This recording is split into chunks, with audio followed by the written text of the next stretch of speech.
不开玩笑，美团闪购马上就到，感谢30分钟好货到手的美团闪购冠名播出。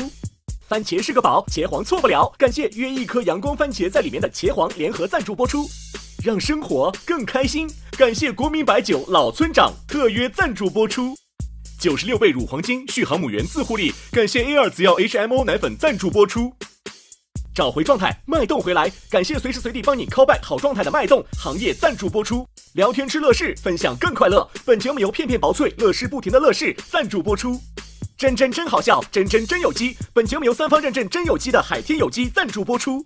新一轮脱友全国巡演已正式开启，微信搜索效果小程序参与许愿活动。我是 Seven， 我们是好奇懒做。我是山河，我们是油泼辣子小蛋糕。我发现他每次都是在一个事儿上来回倒腾，什么都没有，还进来劲儿的拿腔拿调的。没有，我已经闭嘴了。Shut up！ 我觉得一切大不过生活。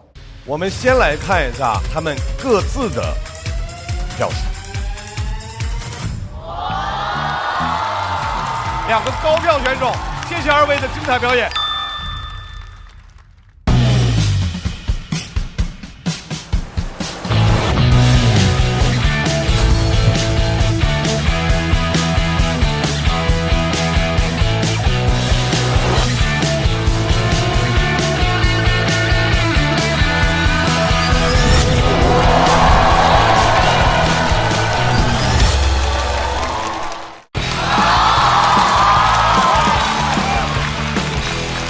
不开玩笑，美团闪购马上就到，感谢快了不止一点点的下一代购物方式美团闪购冠名播出。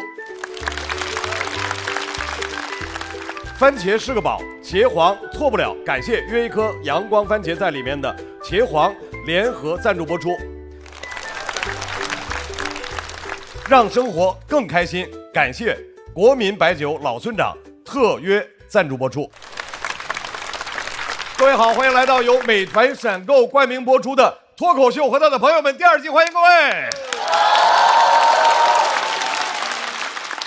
下面一组要进行 PK 的2人队是，听这个名字我都念不出口。来，我看看，叫好奇懒做，好奇懒做呀，和油泼辣子小蛋糕。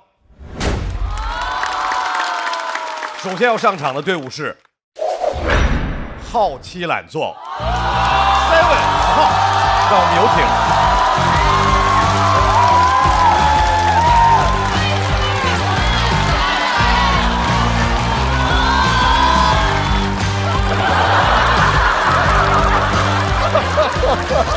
什么呀？牛马是这个。大家好，我子浩，我是 Seven， 我们是好奇懒做。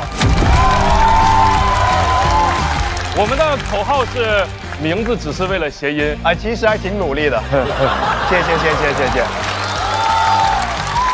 接下来要出场的队伍是油泼辣子小蛋糕，掌声欢迎山河步惊云。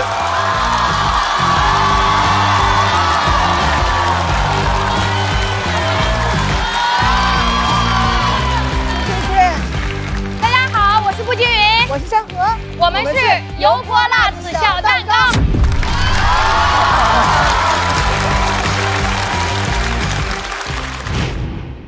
不明显吗？我是小蛋糕呀。对我油泼辣子，我多辣呀！我这攻击性多强呀！对我现在这多柔和呀！这看不出来吗？这还用问吗？是成为好朋友的第几年？0年，还不是好朋友呢。不好笑啊！对不起，上当了。好朋友第几年？好朋友的界限是从哪里开始说？一起骂人，一起骂人哈。我觉得我们俩经常就是在后台一个眼神，我知道布姐在骂人。对，这个点真的太好玩了。对，心有灵犀的感觉，我觉得同频共振很难得。我能感觉到布姐现在她会有任何的情绪，她第一个愿意告诉我的时候，我特别开心。她昨天突然冲过来说：“山河，我们家那个什么事情解决了。”我说：“哇，她愿意第一个告诉我，就是让我觉得太开心了。”我觉得这个叫真的朋友。那我也愿意把我们家的那些家仇扬给她。我是觉得她懂我，她能接住我。把酒交换。对。你说我呛，我想呛，我想呛，那你呛来，宝贝儿，想呛你呛吧。这个朋友我交定了 ，OK。啊。山河和步惊云又是一个俱乐部的啊，对，又很熟，两个人组队比和一个人比，感受不太一样。去年他带我进这个节目，其实算是一个引路人，算是姐姐，有时候更像妈妈。然后我们去年一起也经历了很多，然后我今天就很开心能够站在他旁边，就是站在他旁边一起并肩作战的感觉。两位加油！好奇懒坐这儿，你们的那个扛分数的 KPI 是扛在谁身上啊？那当然是我俩就是因为都扛不动，所以才组了队。二位老师，你们是怎么形成你们的组合的呢？是那天我坐在人群中，然后没有人意识到我在，然后他没来，没有人意识到他在，然后我那天不在，正好然后我们就是组成了组合。既然已经选了，咱们呢就选择上台说吧。马上要出场的来自好奇懒做这位朋友，今年第2年上节目，他要在这场比赛当中和我们分享一下他喜欢脱口秀的故事。掌声欢迎 Seven。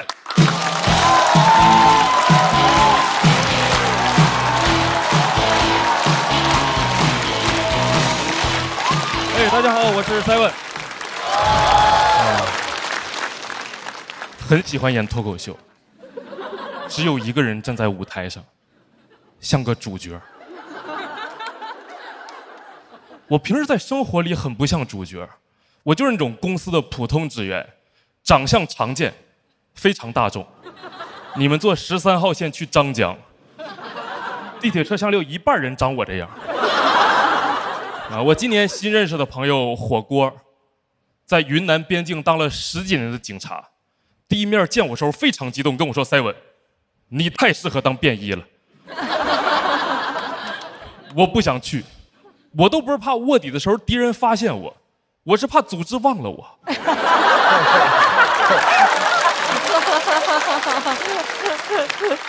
我活到现在对自己的感受就是茫茫人海，我长得一溶于水。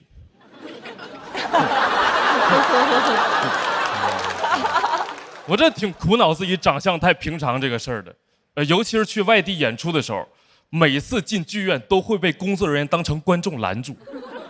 我说我不是观众，他说黄牛也不让进。长得普通就算了，我也不太会穿搭。我之前新认识的朋友，他们对我穿衣服的评价都不是我穿衣服丑，是我穿衣服老。我还问了他们什么是穿衣服老，他们跟我说穿衣服老就是说你穿的是不符合你这个年龄段的丑。哇，这他妈损呀！我说什么意思？他说就是说你本来应该是那种20多岁丑，但是你现在穿就是那种40多岁的丑。我还跟人出梗呢，我说那是加倍的丑吗？他说是差辈的丑。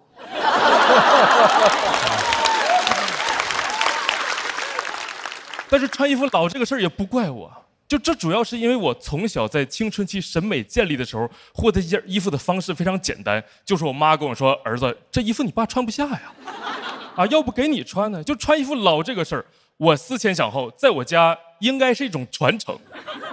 因为我有次和家里人一起出门去买菜，那个卖菜大姨瞅瞅我，瞅瞅旁边跟我说：“小伙儿，你这个衣服穿的跟你爷是真像啊！”那个是我爸。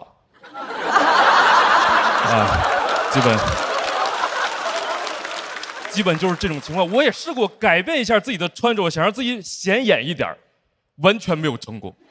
我发现我就是那种无论想怎么变得时尚，都会变得很实用的人。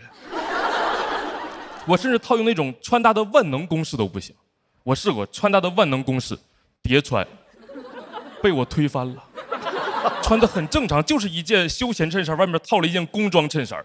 我穿完之后，同事问我的第一句话是：“你冷啊？”他是想再给我拿一件外套，想帮我再叠一层。我没有答应，因为我觉得那样穿上可能就更像是一个在卧底的便衣了。我觉得叠就可以了，没必要叠中叠。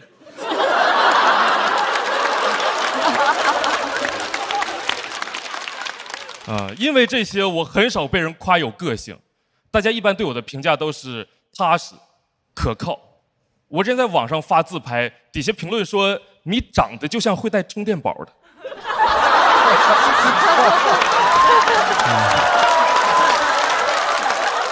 我很讨厌这些刻板印象，因为他们说的都对。他们都不是说我心里了，他们说我兜里了。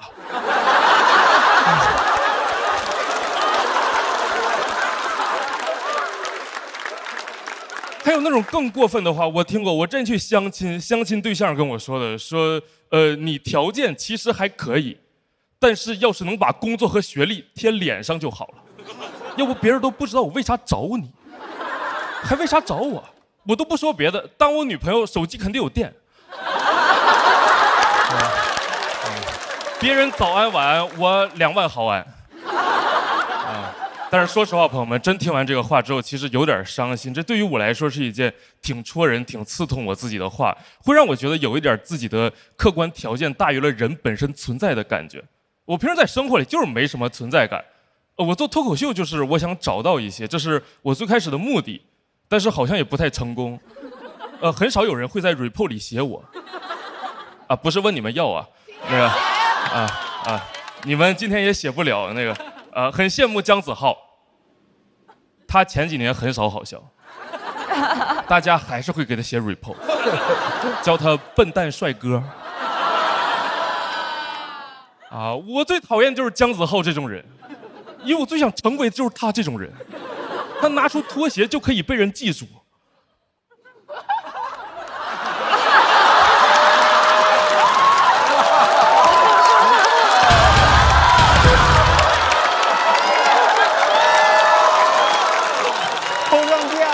这是10万伏特，这是。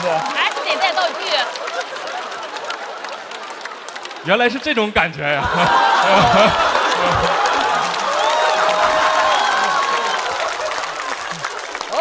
早知道我带俩了。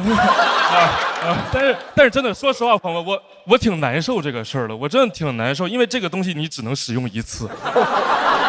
挺难受这个事儿，你还是要好好的去讲段子。我写这篇稿子的时候也很担心，忧心忡忡。朋友也在安慰我，演员的朋友用的是那种段子最后上价值和自己和解的方式。他跟我说 ，Simon， 可能生活就是这样，人群中有人负责耀眼，而有人负责组成人群。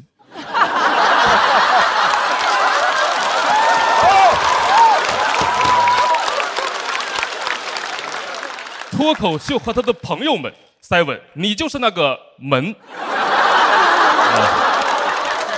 怎么样？是不是还挺巧妙的？还挺巧妙的，还挺巧妙的。但是我今天就不特意站在台上跟自己和解了。我希望大家可以接受，就是我就是挺想被记住，我真的想要一点存在感。因为我的价值感很大程度上就是来源于我的存在感。但是以任何形式的存在都可以。实在记不住脸也没关系，手机没电的时候要想起我。谢谢大家，我是Simon。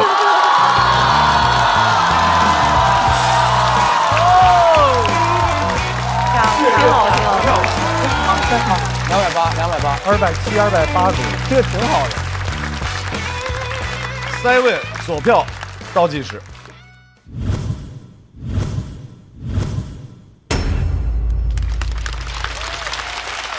谢谢。Simon存在感低，现在还会是你的困扰吗？其实还从中发现了一些优点，比如我上学的时候就发现了，有一次我们一起淘气，然后违反了纪律，每个人要写1200字的检讨，老师那个就说指着一群人说你们把检讨写了，我也写了，非常诚恳。第二天我把检讨交上去的时候，老师问我说还有你啊。就是这种情况，就不太显眼。我平时挨骂的时候，大家会忘记我，这好事啊。但是表扬的时候，有时候可能也会忘记我。茫茫人海，我长得一溶于水。而且其实 Simon 这次题目不好说，就说自己很平庸这件事儿，好多脱口秀演员涉猎过相关的内容，没想到后来一波又一波的，能把这么没有存在感的一个定位说成这么有存在感、大放异彩，这真是非常了不起的创作。是的，谢谢。我觉得 Simon 除了穿搭之外，其实可以想想昵称之类的。刚才他在说这事儿，其实让别人记住也还行啊。比如还有拖鞋王子，什么绝子，你Seven，你叫腮帮子啊，腮帮子，赛文子啊，充电宝王子。这个是那个当时火锅看见我对我的判断，说Seven你看着就像会带充电宝的，还得是警察。太好玩了。我觉得很可爱，然后也非常好玩。我其实有那么一刹那觉得遇见过小猴戴了个眼镜上来了。他们俩都有点班味儿，我觉得身上班味儿，有一点班。我俩是双胞胎，其实。而且他们两个的风格也有点像，但是都是能从那个点里头找出来自个儿那点好玩的事儿哈。而且他们在表演风格上是属于稳扎稳打型。对，好像在这个舞台上，你多演，真的能够等到一场，就从这一场开始，你想进入一个新的境界，演开了，怎么演怎么都有。我觉得这很不好讲，因为它很抽象。什么叫存在感？什么叫没有存在感？很难讲。但他刚才跟我们这个互动的时候，又讲了很多的例子。就他有太多这种好玩的例子了。是因为从小到大一直都有点儿。这也是今年Seven 在第3轮的给大家带来的非常精彩的演出。谢谢。赛文的衣柜。我一般的穿搭在夏季就是那种比较标准的白 T 恤配黑短裤。我们上班的时候要穿一些有领子的衣服，简单的说就是商务便装吧。在秋冬换季的时候，我会单独穿冲锋衣的内胆。有人负责耀眼，而有人负责组成人群。那天的场面可以说是锣鼓喧天、鞭炮齐鸣、红旗招展、人山人海。你想要什么样的风格？我想要那种完全看不出来像是 Seven 会穿的衣服。我真的很想知道 Seven 穿起我刚刚穿的那个机车皮。哎呀，那我大概知道是啥效果，你给我穿一下，我给你展示一下。这么好看一件衣服，你感觉我穿完这个应该可以修空调？扳手帮我递一下，谢谢。哎，我斗胆试一下这件。我这件 Seven 穿起来不太棒了，还是装扮游戏好玩。脱口秀暖暖。哇！你别说，你还别说，你还真别说。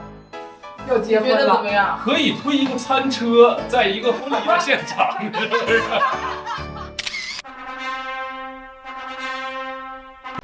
你不是衣服的问题，我刚才说的跟你说的一模一样，可以换。你穿过裙子吗？哎，可以。你需要高饱和度。好的，宝。这个吧。包你这高饱和，这领带，这是年份限定。腰带你要来一个吗？来。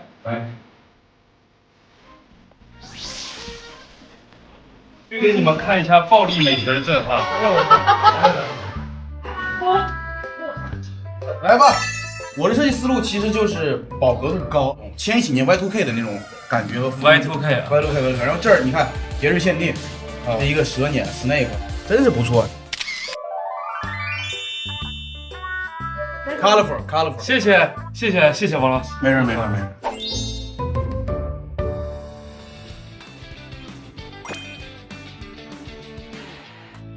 另外一支队伍首先要派出来的这位朋友呢，叫脱口秀的神仙姐姐，有一大爱好就是爱吃，掌声欢迎山河。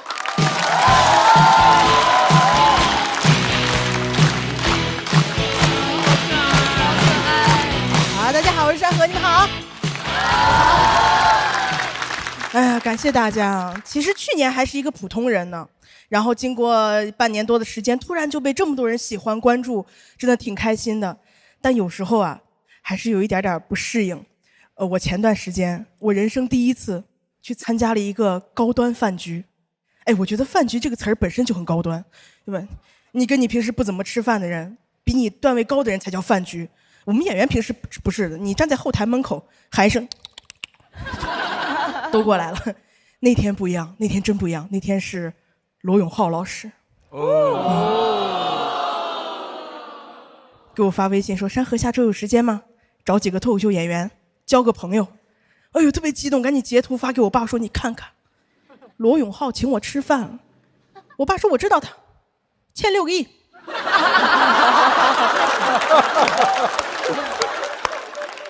找你借钱呢。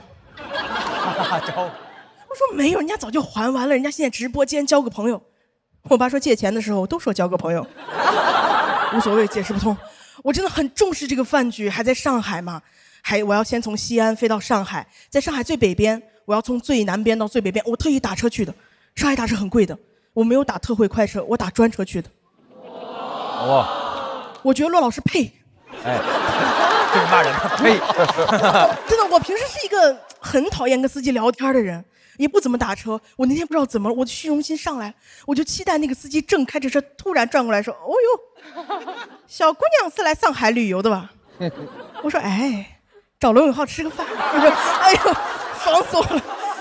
我那天在后面坐着，我就看着黄浦江 CBD 高楼大厦呼啸而过，我眼泪快下来了。我说：“山河，你出息了，你和大明星吃上饭了，你下一步经纪人、保姆车、保镖你走起来了。”堵车了。市中心周六下午6点半，罗永浩今天交不到我这个朋友。我当时真的急疯了，我不知道该怎么，我开始说胡话。我拍拍那个师傅，我说：“哥，上海有蹦蹦吗？上海？”师傅说什么？我说蹦蹦，3蹦子。啊，听不懂。按你们这儿的话，黄包车，电动黄包车。师傅没理我。那一瞬间不喜欢上海了，太不发达了，没有蹦蹦，我爱蹦蹦。真的。蹦蹦之所以叫蹦蹦，就是你明明是坐着的，你就是在蹦。高峰期的时候你别管了，你别管它怎么到，它就是能按时到。最危险的交通工具给我最大的安全感。哎，我那天做了一件我现在半夜想起来想扇我自己的事儿，我给罗老师发了个微信，我说：“罗老师，我可能要迟到，要不你也晚点到吧。”我不到我也不允许别人到。反正那天我迟到了1个半小时。我进包间疯狂道歉，我说：“不好意思，今天迟到了，今天我也不知道平时也不打车，不好意思，今天太堵了。”罗老师人真的非常好，一直安抚我说：“没事没事，哎呀，今天就是堵，没关系，我们也是刚到，我们还不饿呢。”我看出来他们都饿了，他们快饿死了，因为那个菜吃的也太快了，上一盘空一盘，上一盘空一盘，高端饭局吃跟流水席一样。服务员每次进来的眼神就啊，这桌人怎么只有饭没有局啊？没人说话。我真的没见过世面，我第一次吃到那种每个人面前有2双筷子的饭局。你们吃过吗？每个人面前2双筷子，一双黑筷子，一双白筷子。我说什么意思？今儿要黑白刀通吃啊，今天啊。我当时观察了半天，我才反应过来是每个人都有1双公筷啊，也就是说你每次要用公筷夹口菜放在盘子，再用自己的筷子夹在嘴里。我不喜欢，太忙了。我夹到一口菜，下一步一定要在我的嘴里，直达的方便。你告诉我中间换成一下，我受不了。对吧？你喜欢吃的菜马上就过来了，等你吃完放筷子换筷子再夹，菜过去了。那天那个局面过去你就吃不到了。那一刻，我用我的余光瞟到我旁边那个人。他从始至终没有换筷子。毛豆。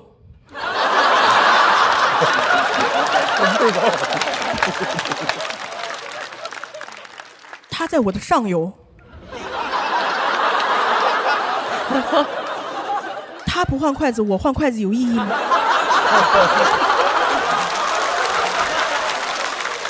没有意义，我也不换了。菜吃得更快了。那天有个什么鳝鱼粉丝包3圈的加不上，我那天上头说其实交不交朋友无所谓了，我要尝到这个菜啊！我在饭局上不会别的技巧，我唯一会的技巧就是转桌。你们懂吗？趁别人不注意，手放在盘子上转，把喜欢吃的菜转到自己面前来。谁能想到那天那个桌子是自动的，手刚放桌子停了，我尬疯了。我当时心里在骂上海，我说你经济这么发达的地方，你为什么要研究电动旋转桌呀？你研究电动黄包车呀？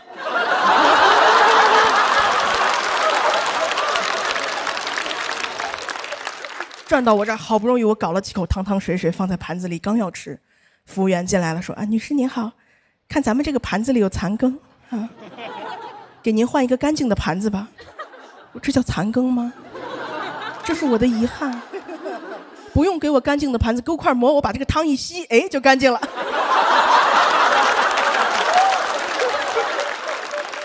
那块馍可好吃了。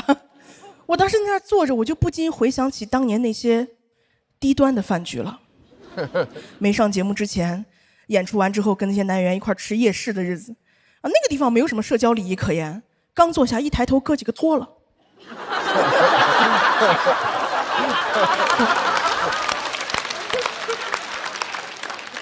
给我吓一跳啊！两只眼睛跟三个肚脐眼对视。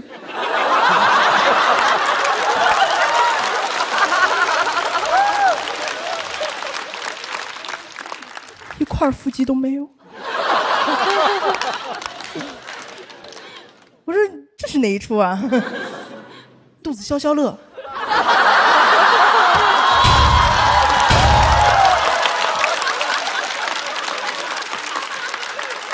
哥几个开始展示自己了，展示自己。哎，你看我现在，你看，哎，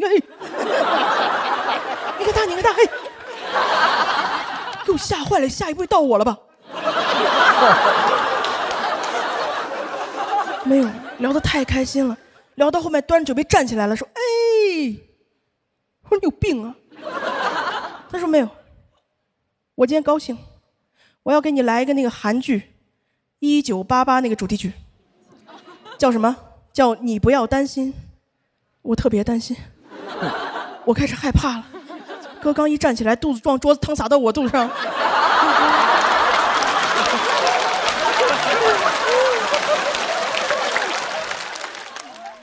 拍着自己的乐器，哎，哎，他不会韩语，硬 A， A 6遍，一个接给我使眼色，让我给他起个头。我说啊，可得哟，阿姆考藏哈吉马拉哟。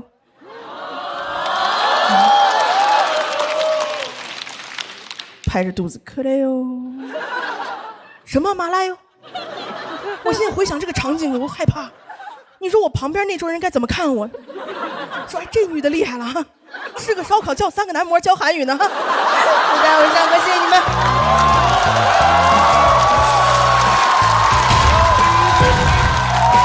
哇，厉害厉害厉害！长这种事儿。山河锁票倒计时。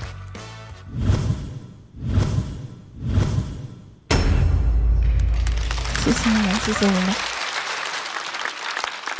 罗老师，你们那个饭局，高端饭局，高端饭局啊，就是因为我上海不熟，那时候也不在上海住，所以当时订了个包间，大家就去了。你记得吗？就是我们点10个菜，恨不得有5个，他说没有了。因为我们吃太快了，然后后面罗老师说，我就看我们已经没菜吃了。不是，一共4个人吃那么快呀？哦，毛豆在哪啊？有毛豆在吗？哦。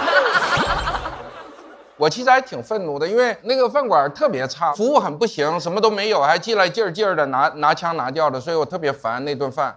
然后点到最后，你记得吗？就所有的东西都点没了。嗯，不是我们吃的多，是他啥也没有，是吧？然后我一般请客的话，主食都会礼貌的问吃不吃主食，很多时候就不吃了。那天没办法，最后明显不够吃，又叫了好几盆炒饭之类的，勉强。山河，我们在讲你和罗老师饭局的时候，大老师问我，啥？怎么还有2双筷子啊？我说好多现在中餐馆都是2双筷子。你知道大老师的反应是什么？那不去。那肯定不去，另外1双筷子肯定要插鼻孔用啊！不是什么屁玩意儿，吃这个。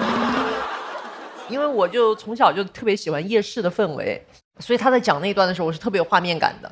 然后那个1988那个歌曲前面确实也是那么开头的，这都是真事儿，反正。所以我就觉得特别的鲜活，特别有那个烟火气，我很喜欢。谢谢老师。他讲那2双筷子的时候，我就因为我没有一次用对过。就是你明白有一双应该是公筷，但你就忘了。我网上查了，说吃里扒外。哎，什么意思？就是吃里面这双是自己的，然后外面那个是对这么记。不是，你最后你会乱的。我每次就用着我就乱了，我就随便吧，反正假装有一双是公筷，轮流当公筷，最后只能这样。所以刚刚讲到那，我特别有那个画面感，我就觉得太有意思。然后我觉得山河特别全面。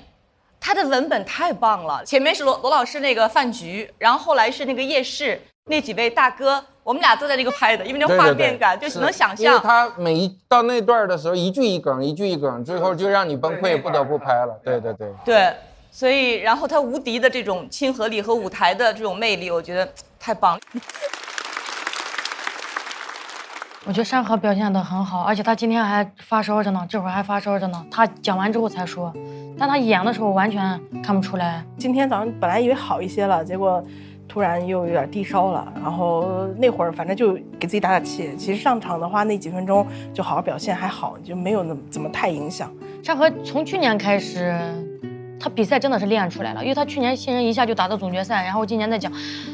我感觉他敢攻击了，这一点我非常欣慰。从第1轮开始，吐槽那个马桶，然后去吐槽一些东西，他敢去点破他了。我觉得就是他勇敢了，我觉得看到他的勇敢让我非常激动。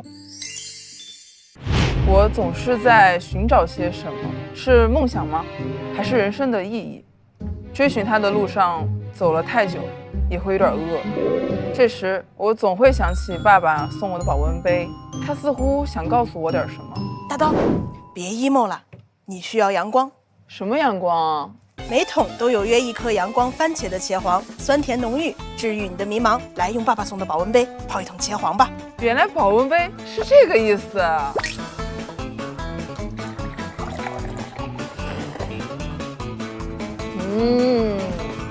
番茄是个宝，茄黄错不了。Seven 回到台上，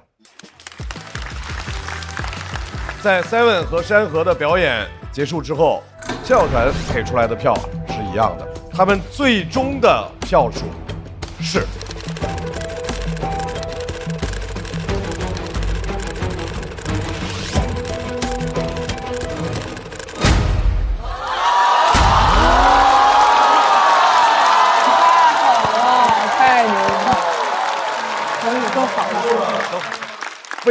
非常接近的票数。两位回到等候区，等你们的队友比完之后，我们再看队伍的总成绩。怎么这么厉害呀？好，你先坐个。好奇懒做当中，另外一位好朋友，前些年靠颜值，今年凭实力，掌声欢迎子浩。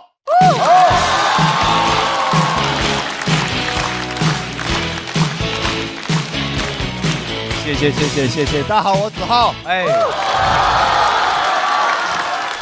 谢谢，我知道的，都是我应该做的啊。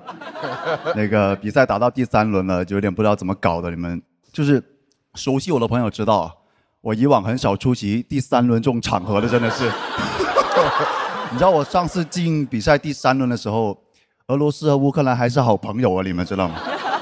有些没来比赛那个演员朋友更坏，跟我说：“哇，子浩你晋级了，怎么节目今年的赛事是8进9吗？”我，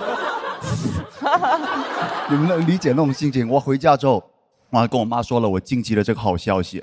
我妈跟我说：“儿子，你知道你为什么今年表现得好吗？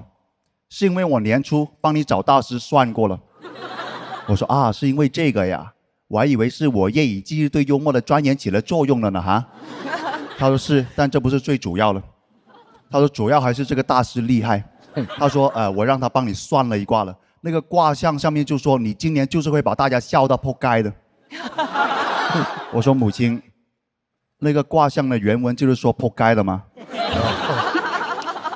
是不是有点太接地气了哈？在哪里找了这个大师？他说就在街上找的，铺了好多条街才找得到的了哈。我们老家就有很多这种迷信的东西了，你们知道吗？我妈还跟我说，这个大师给我支了几招啊。她说大师说了，儿子啊，你今年的这个事业方位在西北方向，你工作的时候面向你的西北方，你就会顺风顺水了。妈，我不知道你有没有在看这一段啊？我告诉你吧，我现在的西北方大概在这个位置了，你知道吗？我要这样子表演吗，妈妈啊？那看起来不像顺风，有点抽风了，妈妈。我觉得，如果我这样子演还能晋级的话，回去我就嫁给那个大师。我跟你说，那个大师还跟我说，他说，一定要自信，因为凡事啊，切忌心生胆怯，因为怕什么就来什么。我妈说，你怕观众不笑，观众就会不笑了，所以你得反着来。我说反着来哈，什么意思啊？让我怕观众笑吗？哈，什么意思？我又上来就啊，你们不要笑啊，救命啊！也不要鼓掌啊，也不要觉得我幽默。完了，真的有点用啊，妈妈，真的这个大师好厉害啊，这个大师。会不会加上那个方位会更好一点？救命啊！你们不要笑。有点用了，好像完了要嫁给这个大师了，是这样。我老家很多那些亲戚的朋友就是这样了，我们反倒是搞得我从小会有一种逆反心理了，我就不喜欢这些东西了。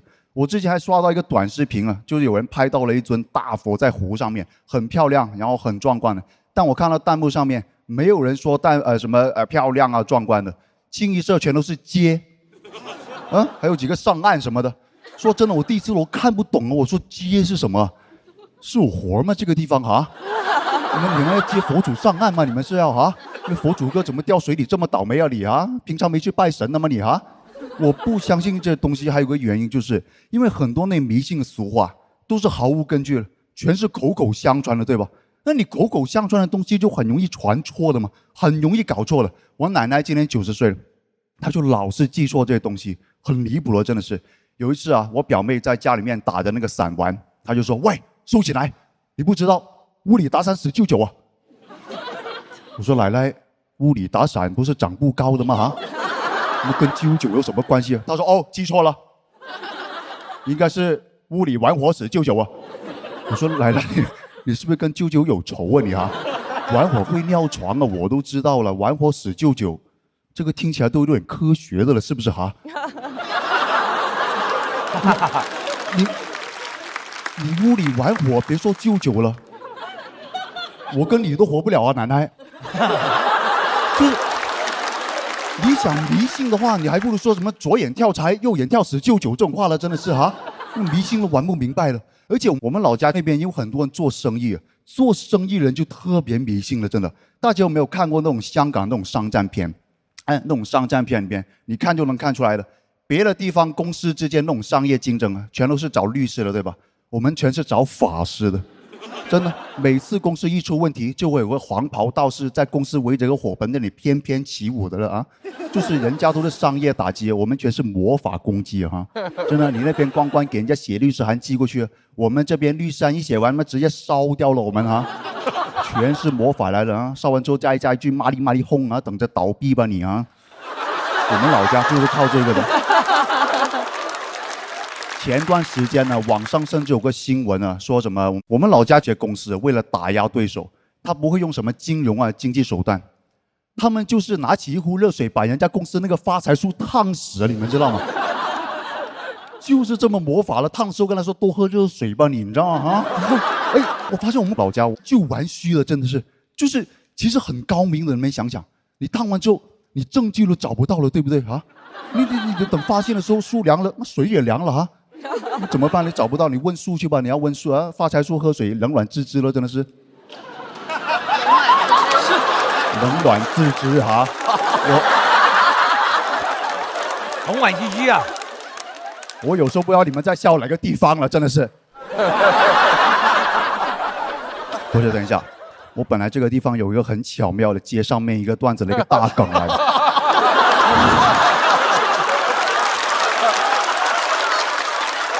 你这样，哎呀，小豪，本来很巧妙了，你们当没发生啊，就从刚刚那里重新下来啊。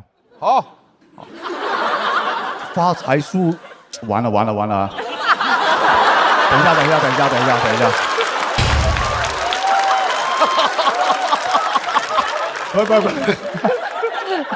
不，我有职业素养了哈。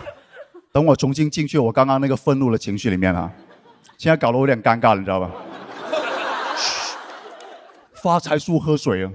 冷，等一下，不要这样。Kevin， 对不起 ，Kevin。哎呀，不要这样，不要。没关系，慢慢来。我好不容易第3轮了，你知道吗？哎，完了。冷暖自知。发财树喝水，冷暖自知啊。我们就是玩魔法的，你们知道吗？真的，你看我们各种那边的公司就是这样，我们要威胁对面老板，不用绑架人家儿子的，我们直接就说你最爱的富贵竹现在在我手上，你还想富贵的话，就把我的招财猫还给我啊！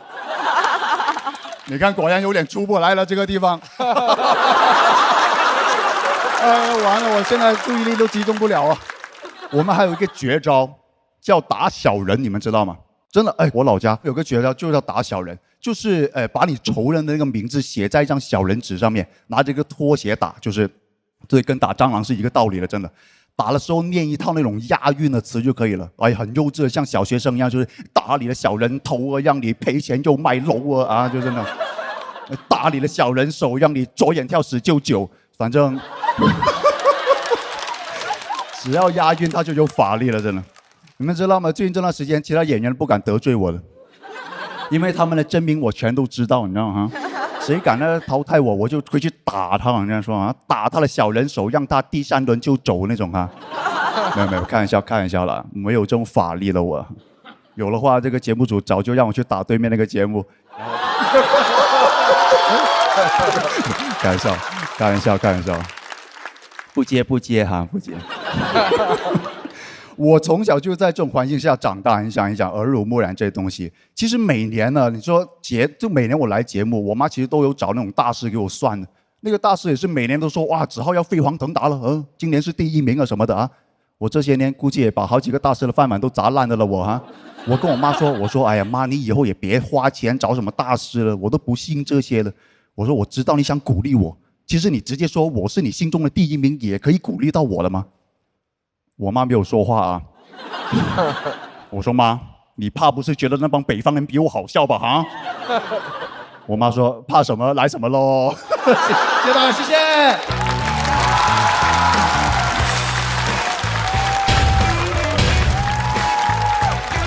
这种社会感，社会感的好笑。来，锁票倒计时开始。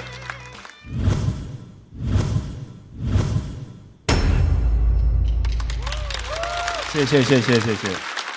其实，在整个的这场表演里面，那是一个很有意思的转折点。对，在你转折之前，本来大老师有话要说。没有，我已经闭嘴了。Shut up！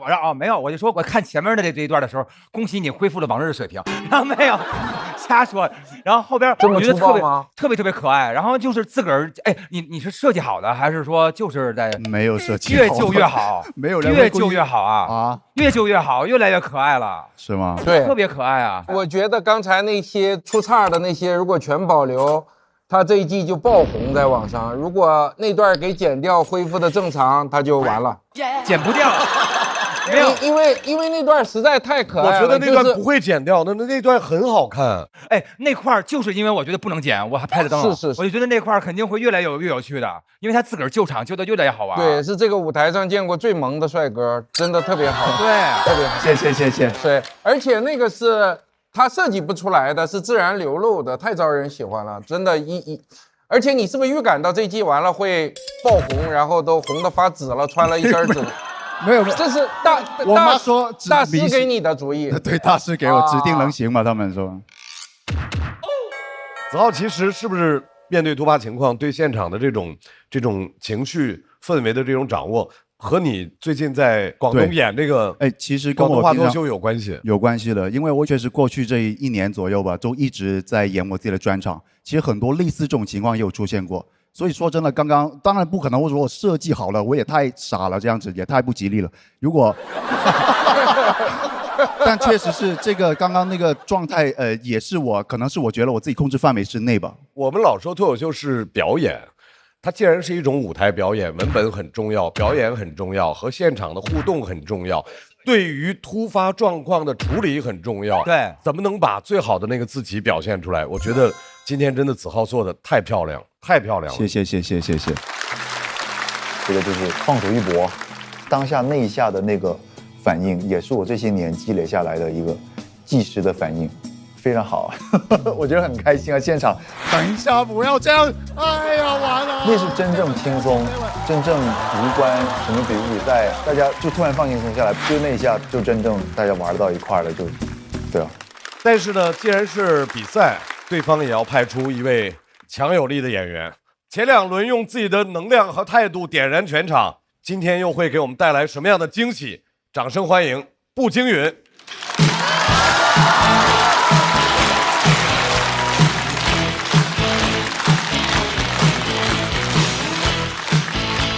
Hello， 大家好，我是步惊云，你们好。其实我在这个舞台上已经聊了很多家里人了，爸爸妈妈、老公、孩子啊，很明显，能讲的家人已经不多了。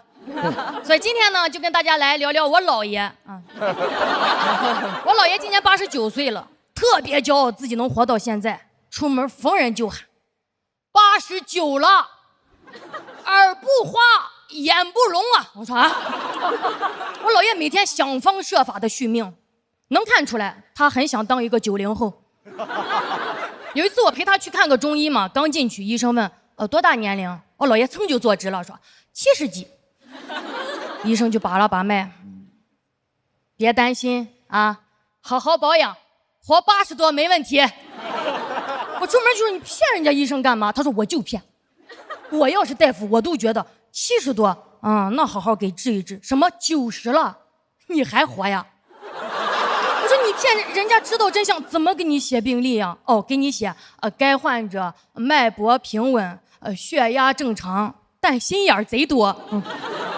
其实我能理解为什么老爷那么怕死啊，因为他走过一次鬼门关，但我姥爷很机灵，没进去，把鬼门一关又回来了。5年前有一天，我妈突然给我打电话说你姥爷突发脑溢血，人不行了。我一下就懵了，因为我头天晚上还和他视频斗嘴，太突然了，完全没法接受。我当时正路过西安的那个大雁塔，我扑通一下就跪下来，我说大雁塔，我求求你保佑我姥爷再多活几年。我愿意用我的，还是求求你保佑他。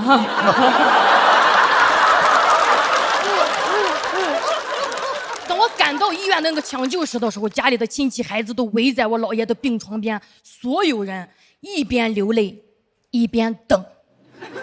那一刻感觉我姥爷压力好大呀。我看见他睁开眼睛看了一圈，赶紧又闭上。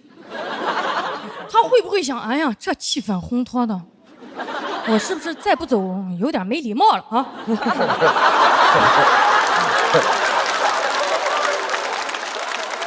医生跟我说啊，我姥爷最后会因为呼吸衰竭离开，我就想去买个呼吸机，但其实医生和亲戚都说，哎，没必要啊，活不了几天。哎呀，我当时就不想给自己留遗憾嘛，情绪特别崩溃，冲到那个店里说，我要呼吸机。那个销售说啊，呼吸机啊。有8000的，还有4万的，你要哪一款？我想人都这个时候了，便宜的就够用了吧。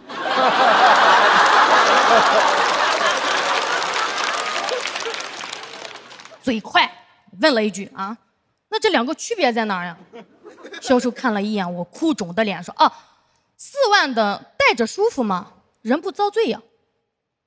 他这话一说，我就断定他是销冠。这句话太戳我了，我不想让我姥爷遭着罪走，我更不可能说就拿便宜的。什么遭罪？谁活着不遭罪呀？啊！他看我还在那纠结，说啊，4万的这款啊是全进口机芯，可以用5年呢。我说用不了那么久，我再想想哈。我走出去，坐在外面那个台阶上，不知道为啥脑子就跟过电影一样，想起小时候都是我姥爷骑个自行车接送我上下学。我高中的时候早恋，跟男同学偷偷拉手，被我姥爷抓到，他疯狂的去追那个逃跑的男同学。他当时跑那么快都不需要呼吸机。想到这儿，我转身就回到那个店里，我说拿这个贵的吧。他说啊，美女，这款加500可以延长质保。我说用不上。家里把办丧事的一切准备到位，连坑都挖好了。黑白事的乐队随时准备演出，但因主咖不来，只能取消。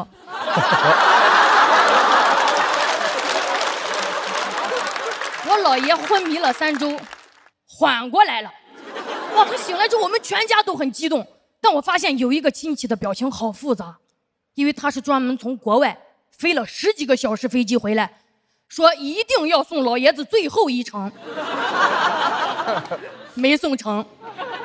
最后反而是我姥爷把他送到家门口，下次就不跑了，这次就当演练了啊。出院以后，我姥爷说他每天起床第一件事就是把食指放在自己的鼻孔下面，说还有气儿，然后问自己一个问题：如果明天没气儿了，我今儿吃啥呀？干啥呀？虽然我花钱了，但这2年我姥爷更像我的心理医生一样，经常给我打鸡血。有时候在家跟他聊天，他说：“哎，人一辈子好短呐，我才一眨眼就90了。”我说：“哇，你这眼眨的还蛮久的。”说你如果想干啥，你就早点去啊，你别老了你坐这儿后悔。我就跟他聊，我说其实我一直挺想学跳舞的，但是我很硬，跳不好看。他说谁说跳舞就得好看呀？啊？哦，这个是太棒了，我太喜欢这种了。你高兴最重要。哎呦，激动的喊完就吸了一口氧气。他当时那个架势，我感觉他下一步就是摔出钱包，姥爷给你交学费。没有。不可能啊！因为我姥爷活过来的这几年，把自己手里攒的钱全花光了。去年还给自己买了个电动车，我当时很反对，我说你这年龄骑电瓶车很危险的。他说我这年龄干啥不危险？啊！我前2天啊，有个老伙计，正坐着发呆呢，就走了，吓得我都不敢发呆了。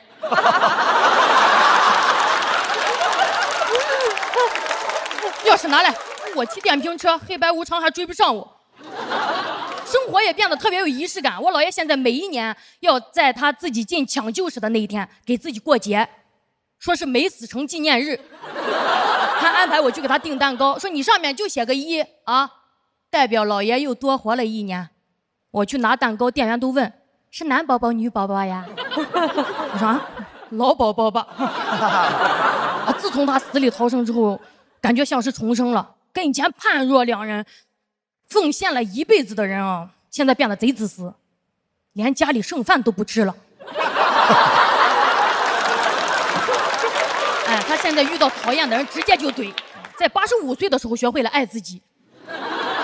现在一回家就躺着，点外卖、刷视频，活得跟个年轻人一样。前2天还给自己网购了一件大红色的唐装，说他打听了，黑白无常最怕大红色。现在整个人变得贼摇滚啊，经常带着呼吸机熬夜。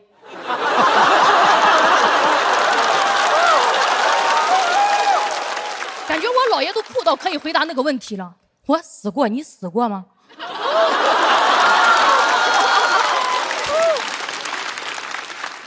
前2天我还在上海正比赛呢，他突然给我打电话说：“哎，我那个呼吸机哦，突然不转了。”我一算，到期了。5年了，我真的好后悔没加那个质保，赶紧又买了个新的。我后来才知道，那天家里停电了。我姥爷赶紧就解释说：“啊，那这个就不退了吧？啊，得给姥爷留个备用机啊。”老头子心眼真多，我都怀疑那电闸就是他拉的。我很想跟大家分享更多我姥爷的故事，确实因为他这段经历让我觉得，什么向阳而生，人就得向死而生。我们总觉得生命很长，什么等下次吧，等有时间，等我有钱了，不一定等得到。朋友们，我们来想象一下，假如，我是说假如哈，明天我们都得死，对不起，太突然了哈，后天。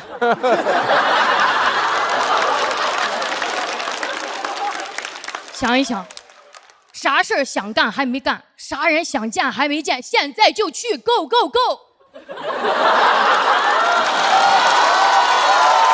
你管别人怎么看，向死而生，活到发疯吧，朋友们！谢谢你们，谢谢老爷。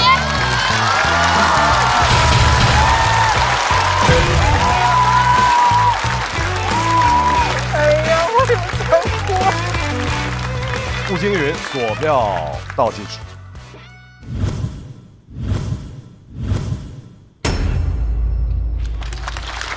谢谢大家。哇，好喜欢他姥爷呀！哇，太喜欢他姥爷了，他姥爷是我精神偶像，太棒了！哇，怎么这么酷？刚才说那句话的时候，我都快哭了。那一句说那个什么跳舞就一定要好看嘛，是吧？你喜欢最重要啊，是不是？我觉得这个太棒了，有嘴就能唱，有腿就能跳啊。是的，那好听不好听，那个美不美，这是别人说的，你自个儿开心最重要啊。哎，我一直在试图去总结，就是我为什么特别喜欢布姐，但是。对，我们可以讨论一下。太好了，咱们拉一个群好不好？然后我们就拉布布。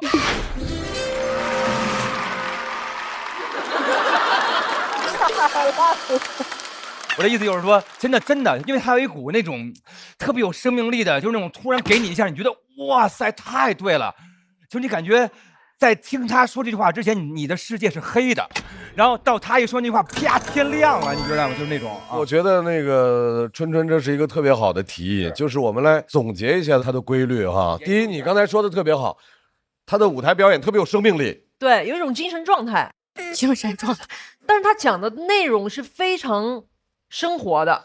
就是因为向死而生才是真正的生命力。是的，因为你知道这个东西终会失去，所以你才会特别的珍惜它，特别的爱它，然后就那个感觉就特别的美。我上一次听到这样的问题还是假如只有3天光明，现在只剩2天生命了，太害怕了。哇，那很开心啊！有生以来还能感受到世界末日，哇，这是一件多么美的事儿啊！爱你，谢谢。因为我姥爷天天就在我家，天天就跟你说人都是会死的，知道吧？然后会非常酷，说你知道吗？我现在啊。死亡键就在我手里，我这个呼吸机不开，我立马就死。但他每天都开，就是他会那种时刻会让我感觉到，对呀，大家都会死，你在乎那些干嘛呀？你在乎这些，让我通透了很多吧，老爷。其实，这就是刚才那个 Seven 说这个，比如说大家老觉得一个事情活在普通里头是一件很憋屈的事儿，但是就算你的才华非常横溢，然后所有人都喜欢你，那你就活在了每天被别人认可的那个惯性里，然后你就特别怕，万一他们不喜欢我怎么办？那依然活得很不开心，所以就要活得很像我自己。对，这个歌我想唱就唱，好听不好听，我觉得对就对了。我觉得那个精神真的是特别美的存在，爱你老爷，爱你。啊，谢谢大老师。老爷说的对，没那么多时间让我们等了。噔噔噔噔，你好，您的美团闪购，今天的快乐今天就要。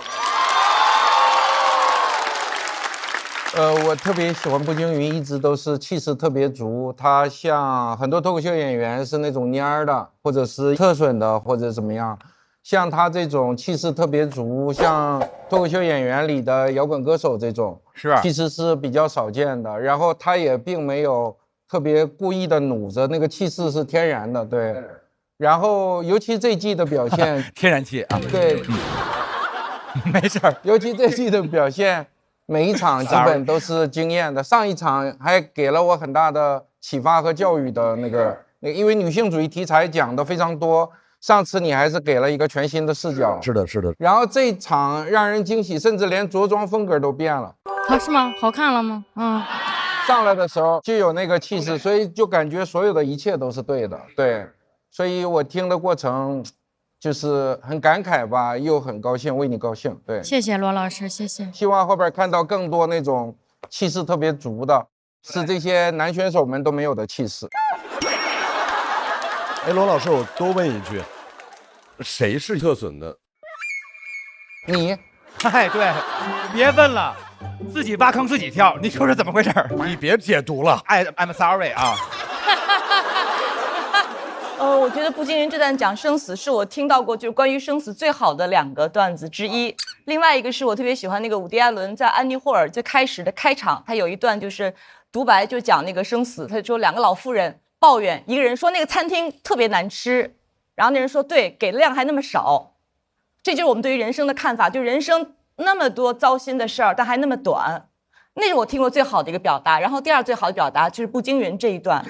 然后刚才说到春春，就问我们为什么那么喜欢步惊云。对我来说，他是我见过的最有能量的人，没有之一。然后这个舞台上，我们可能会尊重什么技巧啊、知识啊，但是我觉得一切大不过生活。然后他的生活是最鲜活接地气的，然后他本身又是一个散发能量、一光彩的一个人。还有这个舞台最能看到人的成长，就步惊云这几届，你能够看到一个女性特别清晰的一个成长那个弧光，这个就特别美好。所以每次她一讲，你就有那种又笑然后又被感动，就是浑身毛孔都张开感觉，特别好。感谢，谢谢4个老师，谢谢大家。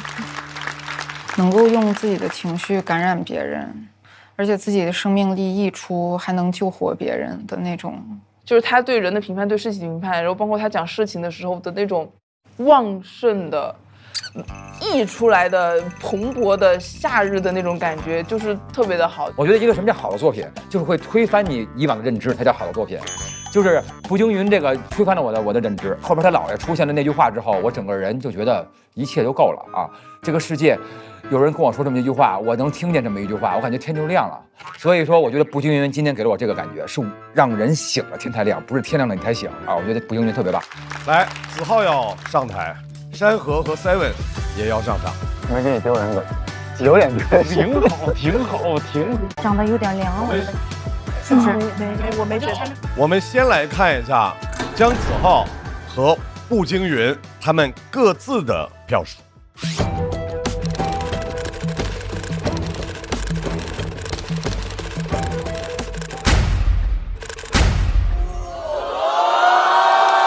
太低了哥！我们恭喜步惊云和山河进入到下一赛段，Seven和子浩要进入到待定区了。这趴稿子是我非常喜欢的一篇，甚至是我参加节目以来的自己比较想讲的内容前3名。但是可能观众还是对死亡话题没有那么接受，包括哪怕是这个结局是好的，大家还是会紧张。但我挺满意我今天自己的表现，我需要把脱口秀的边界再打开一点，而且老演员了，我不想在自己的舒适区，本来就没有舒适区，我没有舒适区，我就今天就想讲很多话题吧。最近也是姥爷的90，对，我姥爷马上过90岁生日，我又想讲这个话题。马上就要进入到的是本赛段最后要对决的2支队伍，爆梗小区和似乎是冠军。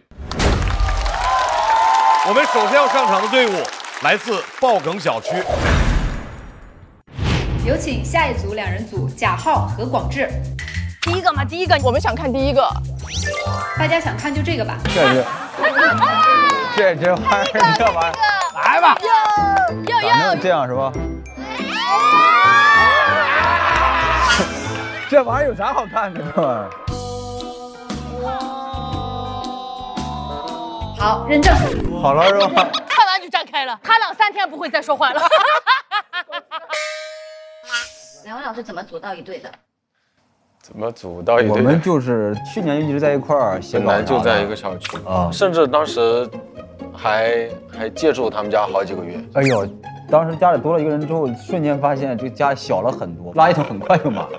干什么我还是比较有眼力劲儿的，哥们儿来喝个酒什么的，我端茶倒水啊，搞点水果呀，给大家洗洗杯子啊什么的。对，浩哥在这块做的是非常到位的，我可勤快了。后来浩哥搬走了之后啊，很开心。就有一次在他家住，2个人就分享自己的童年啊、生活呀，彼此倾诉了很多你不跟别人说的事情。那个夜晚还挺珍贵的。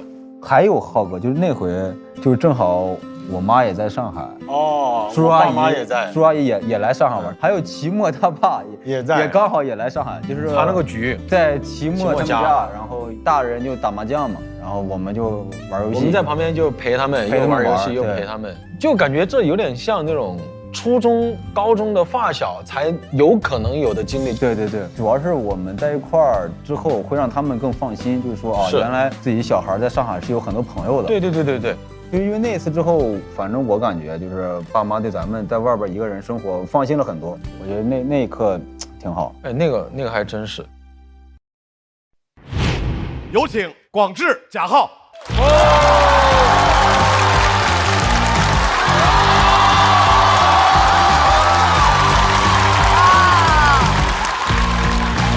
大家好，我是广智，我是贾浩，我们的队名是爆梗小区。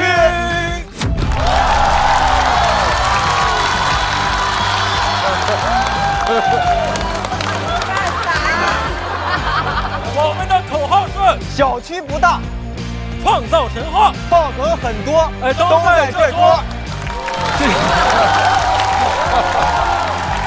要和他们对战的这支队伍似乎是冠军。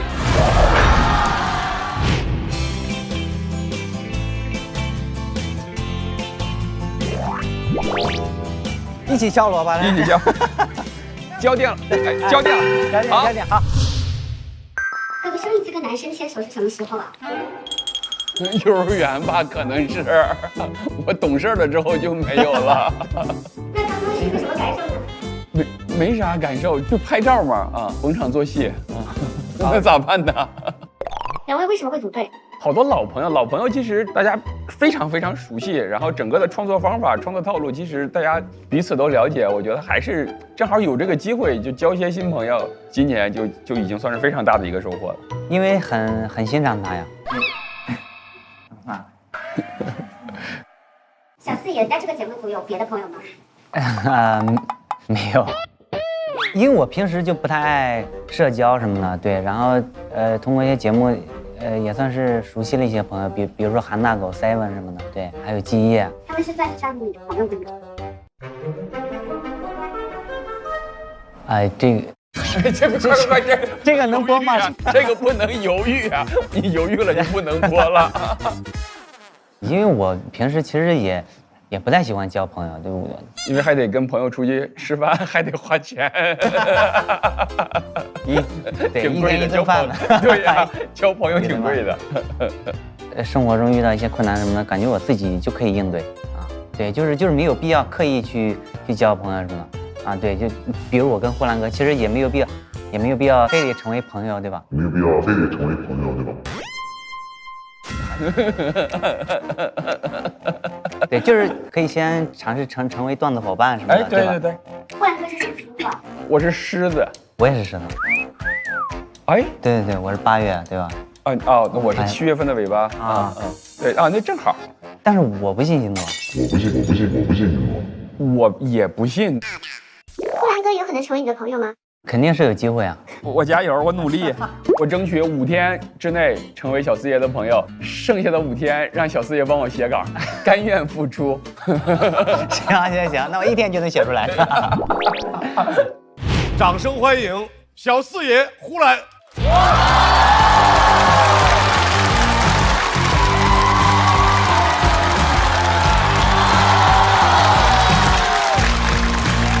大家好，我是小四爷。大家好，我是呼兰，我们是似乎是冠军。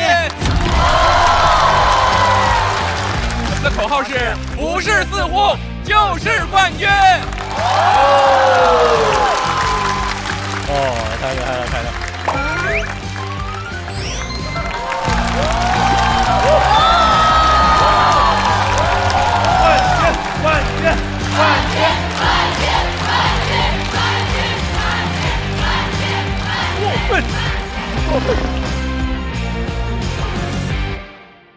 爆梗小区的这2位去年都是总决赛选手，是广智和贾浩。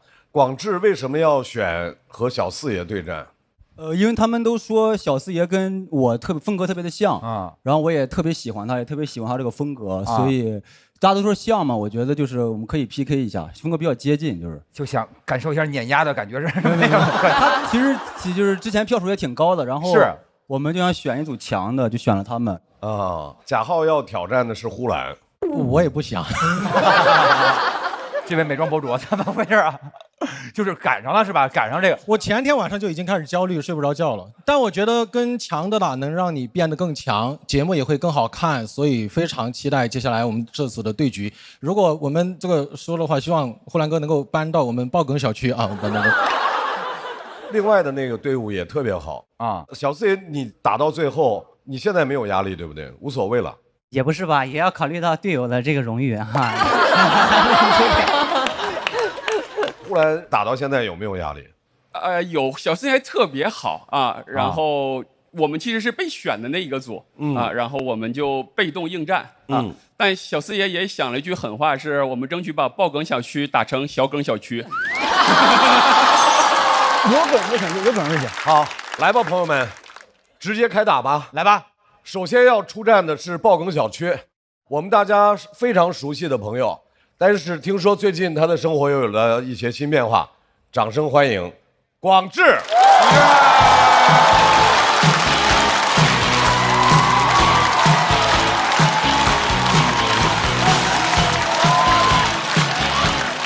谢谢，大家好，我是广智。最近生活发生了一些变化，养了2只猫，对我来讲是个挑战，因为之前从来没有养过宠物，最多就养过鱼，在喝酒的时候。养猫呢，是因为生活中我是一个很安静的人，想家里热闹一点，在宠物店遇到了2只蓝猫，一只特别活泼，会跟人互动，另外一只很安静，蜷缩在角落里。按说应该买那只活泼的，但那一瞬间，我在那个安静小猫身上看到了自己的影子。我心想，这个好，这个有内涵。最讨厌那些哗众取宠的大叫猫。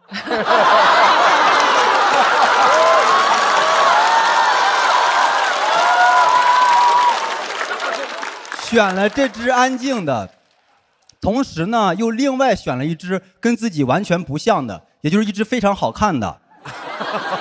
那2个猫刚接回家的时候，特别的依赖我，睡在我身边，蹭我、舔我，甚至产生了分离焦虑。我一出去就挠门、挠沙发，我当时特别担心房东知道。上网搜说猫咪有这种行为，就是把你当成妈妈了。说实话，这个身份我是真的没有做好准备，很慌，以前没有当过妈妈。没多久就遇到了第一个问题，被房东发现了。当时房东看着挠破的沙发问：“这是怎么回事？”我当时一紧张，我说：“这是我挠的，冲我来，我本柔弱，为母则刚。”其实猫妈妈我当的也一般，一出差2天不回家，小猫爱吃什么也回答不上来。买了自动喂食器之后，就再也没有管过它们吃饭。这些行为明显就不是一个合格的妈妈，这只是一个优秀的爸爸。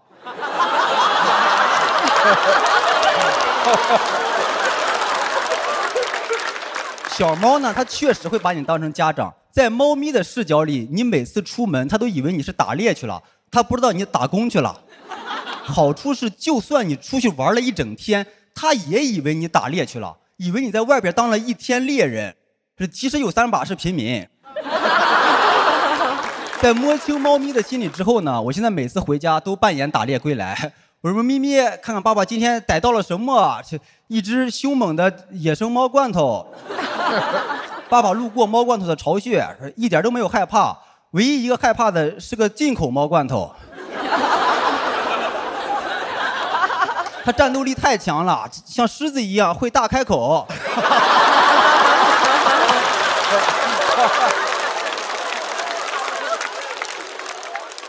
转头就跑了，差点掉进消费陷阱，还是受伤了，伤到了爸爸的自尊。还有一种当爸爸的感觉是，我发现2胎家庭很难不偏心，因为他们的颜值有差距。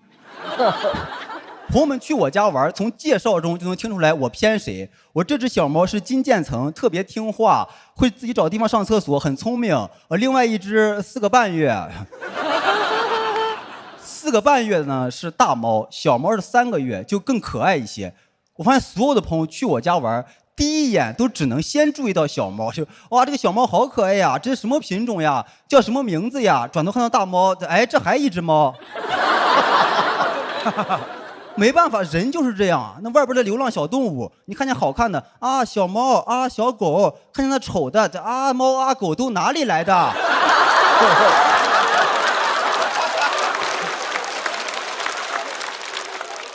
刚接回家，宠物店的老板建议我先分开喂养，不然可能会打架。我很担心他俩打架受伤。那大猫受伤了得治大猫，小猫受伤了更得治大猫。好在他俩初次见面很和谐，一块儿趴在放花瓶的架子上睡觉，然后花瓶碎了一地。不是我偏心啊，我是觉得以小猫的力量不足以把花瓶推下去。直到前2天。我亲眼看到小猫在推水杯，我心想完了，跟大猫学坏了。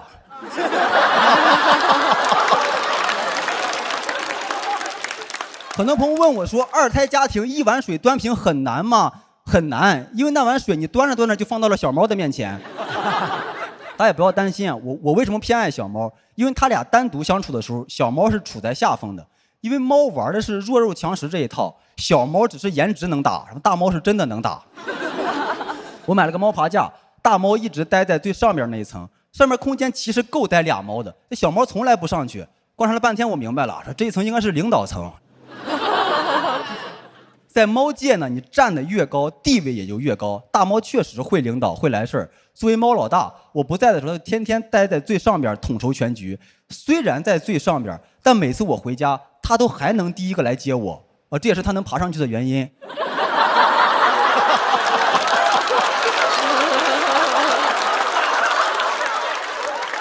太能提供情绪价值了。我现在每次回家，它都是跑着来接我的，甚至有几次都差点滑倒。我不知道是真的还是装的。当时就有一个感觉，就是这个英国猫血统不纯，应该有山东亲戚。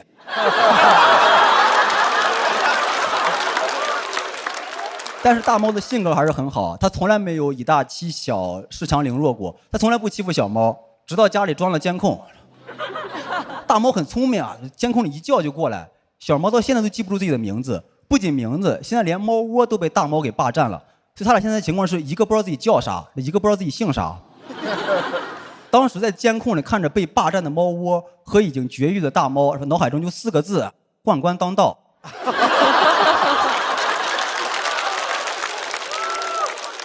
其实这些都还好了，他们猫生最大的挫折是有一天我忘了添水了，俩猫渴了整整1天。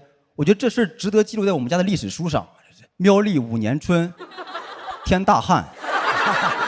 猫也不懂，现在家里所有的人祸我都伪装成天灾。我觉得作为铲屎官跟屎官一样，你得学会扣屎盆子。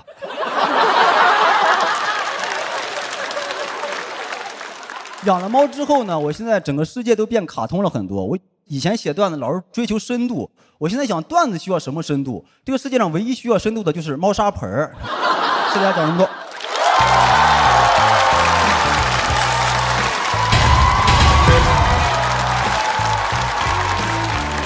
来，广智的锁票倒计时。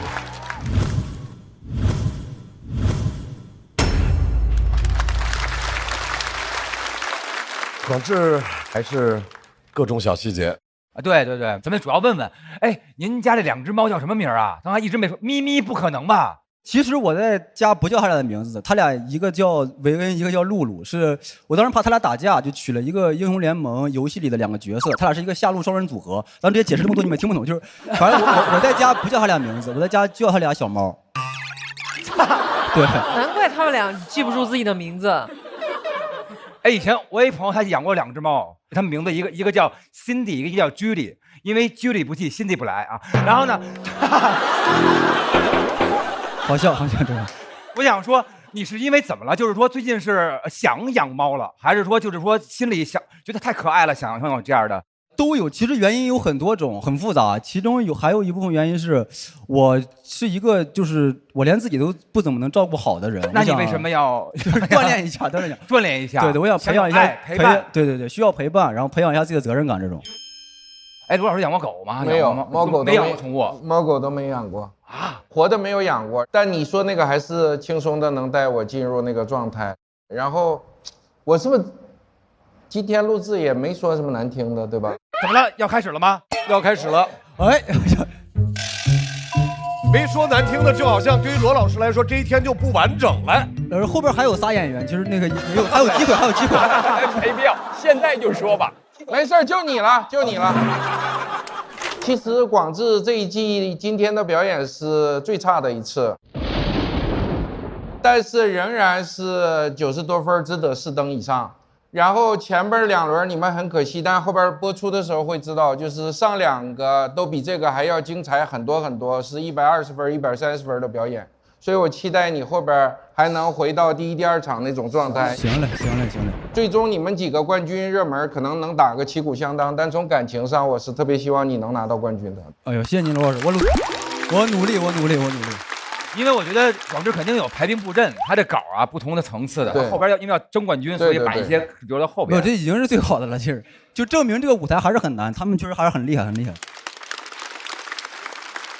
哎，但我觉得他今天的文本非常好。我也喜欢，他好喜欢啊。就是他以前是特别重观察，今天观察很强之外，表达也非常出彩。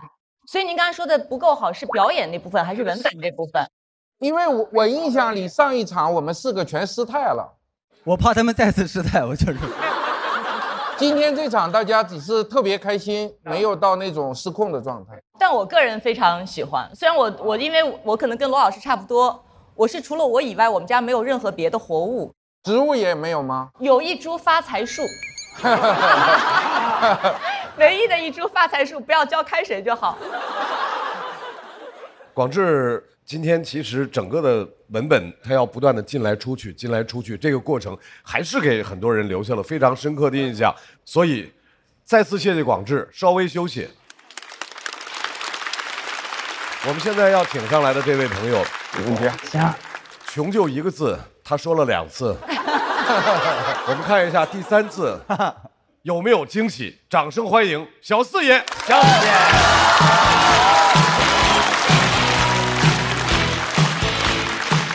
哎，好，谢谢，感谢，大家好，我是小四爷，大家好，谢谢。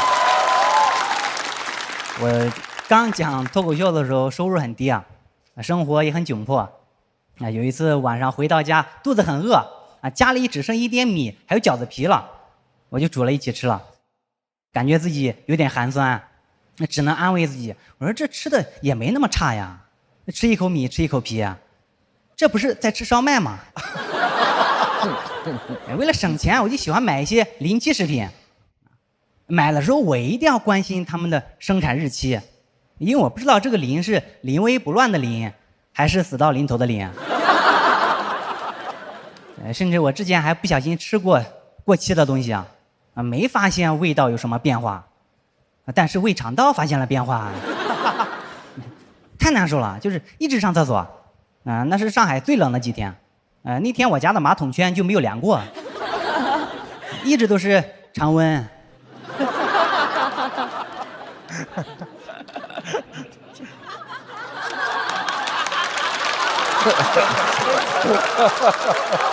等什么？为什么呀？行，没听懂的反应快一点哈。这要听不懂，后面可能全都听不懂了哈。开玩笑，谢谢。所以我一定要看生产日期。但是你们有没有觉得，现在很多商品生产日期都挺难找的，对吗？对。哎，有些东西我刚开始找的时候，它还没过期。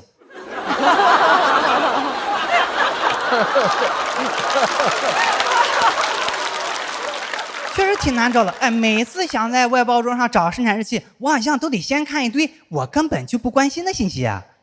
比如什么商品名称、配料表，甚至还有他们公司的什么名称、地址。为什么要把这些不关心的写在最前面？一般谁关心你们公司的地址啊？那即使我对这款牛奶很满意，我也不会想着千里迢迢去公司感谢他们。感谢你们公司做的这么好的牛奶，要不是喝了这么好的牛奶，我不可能走到内蒙古。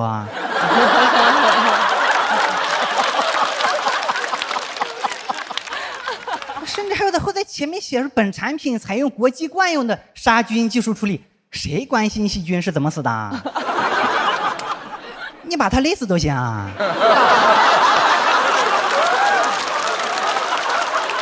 好不容易看到了生产日期4个字，后面往往是句废话，见外包装。那不然呢？难道你会写在盒子里面吗？而且生产日期4个字后面不是见外包装，就是见喷码处、见瓶盖、见瓶底，就是不能直接在这说。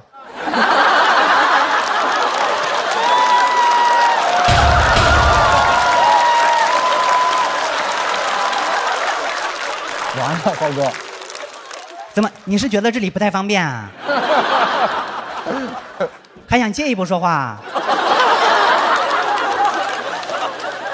我最讨厌的就是见外包装这句废话，因为这意味着我可能要把外包装几个面全部仔细看一遍，才有可能找到，经常找得很满。我觉得这么写也太敷衍了，那你们还不如干脆敷衍到底，也别写生产日期见外包装了，就写生产日期有。你只写有，我一看有我就放心了。你写见外包装，那我得找，我好意思不去见见吗？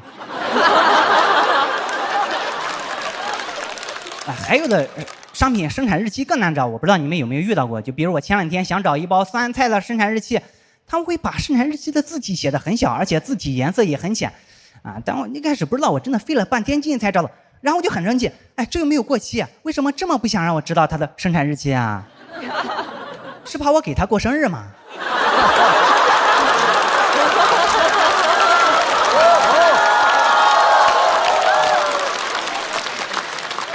今天我们之所以欢聚在这里，笑哭了，是为了给我们的好朋友酸菜过生日啊，让我们祝他在以后的日子里发烂发臭。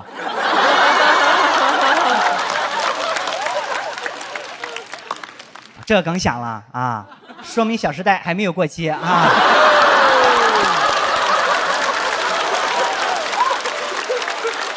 天哪，他的票贼高。不过我不会吃过期的酸菜啊，因为我都是在美团闪购上买。闪购一下30分钟送达，它都没有过期的机会。但是比找生产日期更烦的是，我还得根据生产日期和保质期来算哪天过期，一点都不好算，对吗？哎，有的保质期写着120天啊，这让我怎么算呀？每个月天数也不一样呀。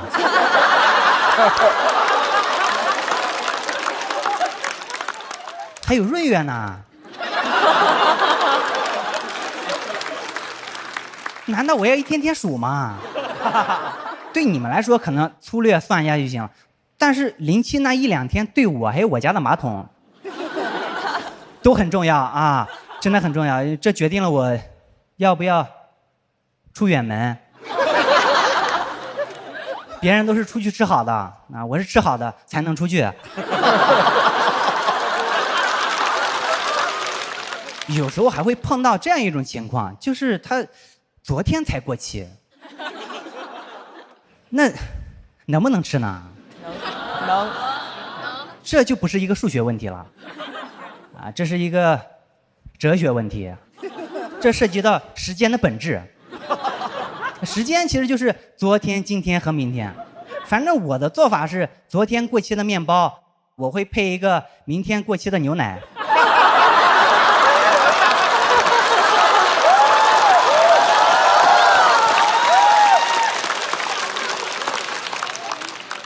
今天把它吃掉，进行一个时间的配平。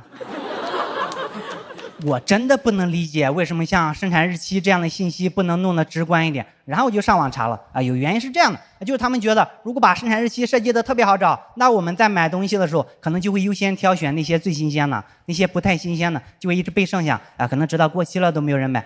那没有人买你就自己吃呀。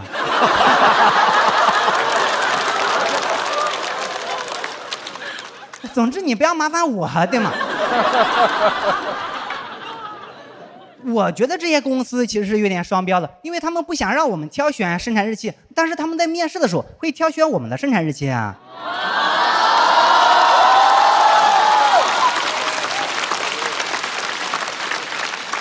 岗位都有年龄限制，甚至35岁就裁员了，对吗？我觉得如果以后我们去这样的公司面试，他们想知道我们的生产日期，也不应该那么容易啊。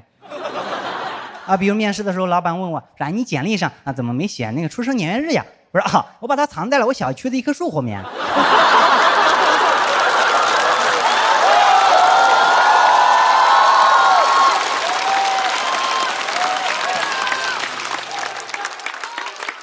你自己去找哈。讲到这里，感谢各位。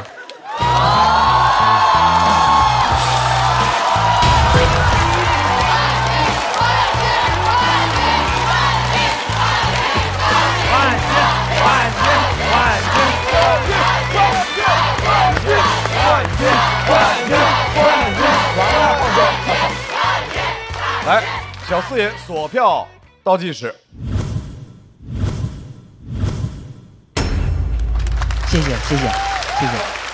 其实不是内容了，他的表演风格，他的说话方式是有毒的。我发现他每次都是在一个事儿上来回倒腾，是的但是他说你有感觉他说的特别有道理，真的是。哎，小四爷，你会被自己逗乐吗？就是你自个儿逗着自个儿说，我太好笑了，你会。卢老师跟我们聊的时候说，你每次演出根本不是演出，是在炫技。我感觉他能把这一件事儿说一个专场，只是我们这儿篇幅限制，他只好忍了。哇，哎，小四爷，我多问一个问题，就是除了这个生产日期之外，生活里面还有什么样的细节？你就简单的说，是你特别想吐槽的。我有一次去便利店买饮料啊，然后看到有个果汁饮料上面写着大大的几个字是果汁含量12%。我当时就很震惊，我说这12%都能拿出来宣传了吗？我说那我之前喝的果汁饮料都是什么啊？都是不小心放了一点果汁吗？还是？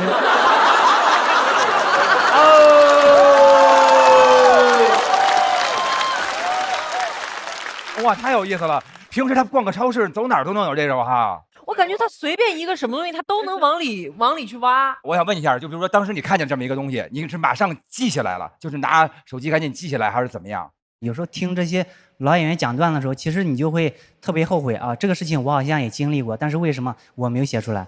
所以就会变得敏感一点，就记下了啊。我就是觉得有的脱口秀演员的段子，你可能听完之后，你可能忘了他前面说的什么了，但是他每一次讲的段子，像上一次讲的那个，这是一顿饭的钱吗？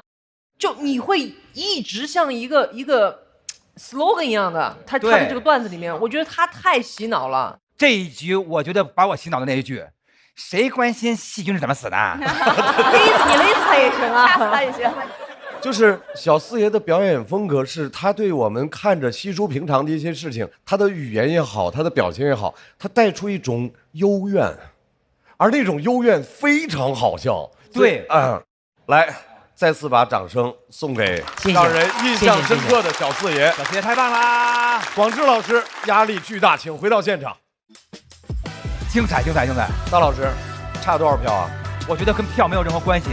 这是我人生中美好的一段经历，也是最美的。好，请看一下最终票数。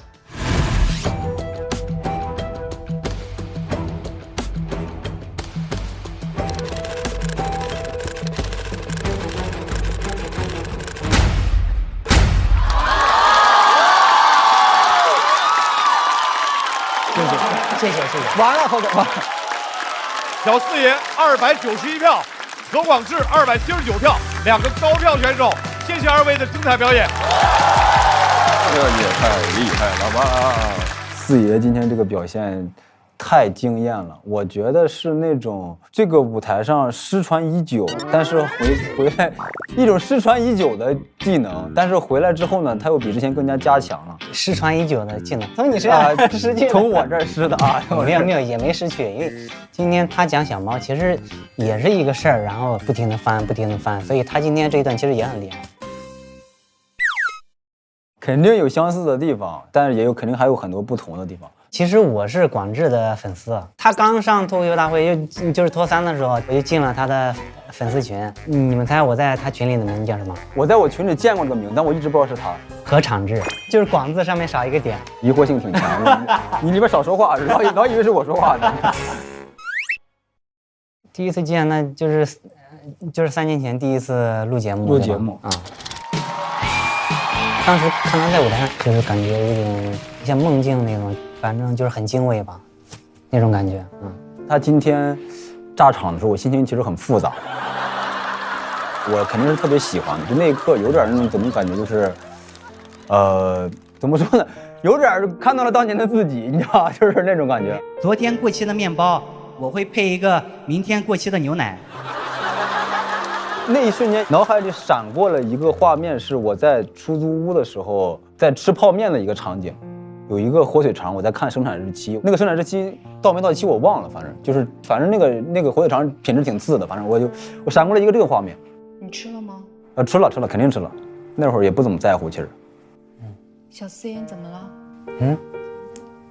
没有，就是感觉他刚刚讲的这个。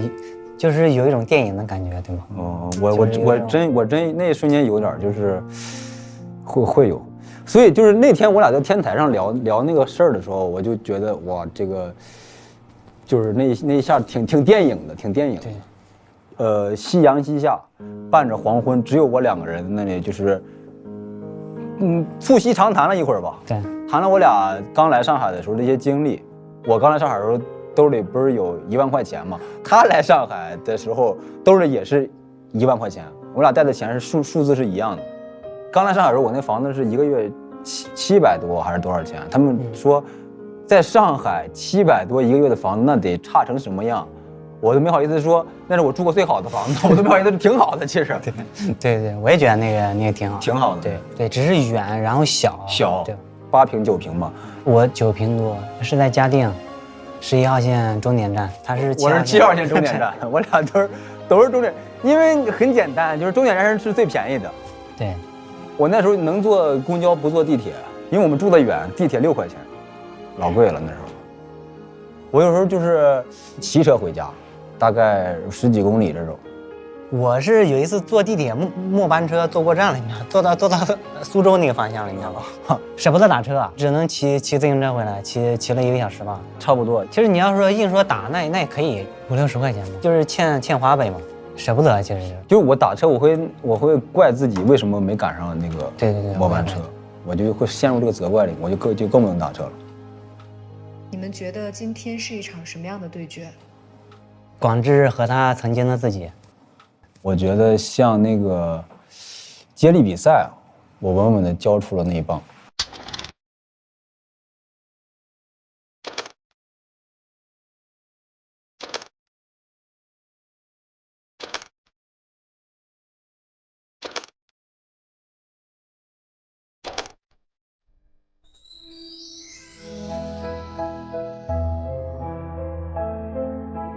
小 C， 你今天的衣服是自己选的吗？一开始我都没发现，有好几个演员说：“哎，你这是想取代谁呢？你是想讽刺谁呢？”我可真是一朵带刺的玫瑰呀！我们这不是取代讽刺，对啊，这是把它插在兜里，随身带在身上，放在心里。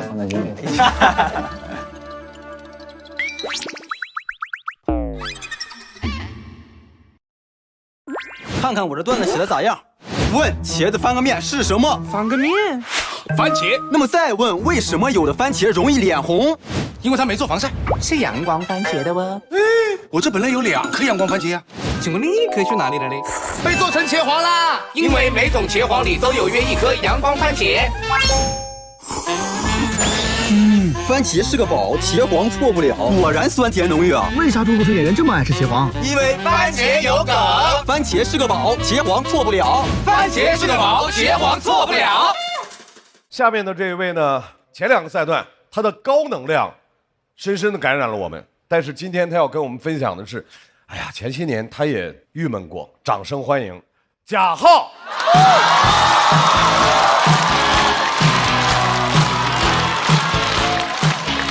Hello， 1楼的朋友、2楼的朋友，大家好，我是小浩，欢迎大家，欢迎大家，欢迎大家。哎，每次见到观众，其实心里都会很开心。但我最近有一个小的困惑，就是节目期间，最近上海看开放麦的观众，有的是不是来得太勤了？他们很懂行，他们每天都来看，他们知道这个节目上了线，在线下就再也听不到了，都是些临期段子。对，有的来得太勤了。但观众，你们知不知道每个赛段10几天，演员会重复打磨1套段子？所以上个礼拜有观众给我发私信说：“浩哥，你这个段子我听了7遍了，你今天改了1句话，不如不改。”哎，有的真的来得勤到你们有些观众的 ID 我都记得了，那些标题我都背得下来了。什么？谁是开到呼兰和庞博的幸运小女孩呀？哎，这个小女孩也太幸运了，他俩都不在一个平台，王不见王，就见你。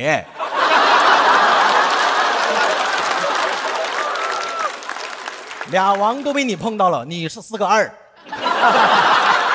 我现在好像明白为什么有的段子其实第一次上开放麦讲的时候其实挺好笑的，越讲到后面越凉。我都纳闷这个段子我没换啊，观众心里想，嘿嘿，我们也没换。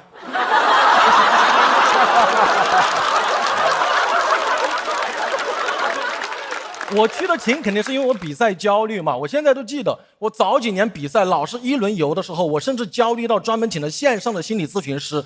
我很坦诚，我说我觉得同行都比我好笑，都比我进步得快。咨询师说：“小浩，你有没有考虑过承认自己根本就不如别人呢？”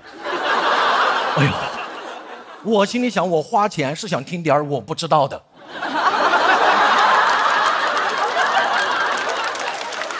我当时要顺着他说，我说我的演出效果可能不如别人。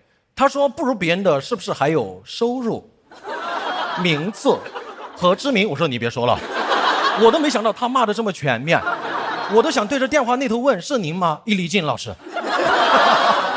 谁是开到易立竞的焦虑小男孩呀？而且当时除了比赛，更让我焦虑的是我爸，一个初中数学老师，那一年被骗了28万。他就是借了28万给同校一个美术老师的儿子，说做工程，说利息挺高，这个钱再也没有要回来。哇，我爸算利息的时候算得可开心了，但他忘了算还钱的概率。数学很单纯，复杂的是人。但家里没有怨过他，家里没有怨过他哦，因为我觉得一个数学老师很难有自己专业知识维权，他总不能拿个三角板把那个美术老师逼到墙角还钱，不然老子拿可赛赛你。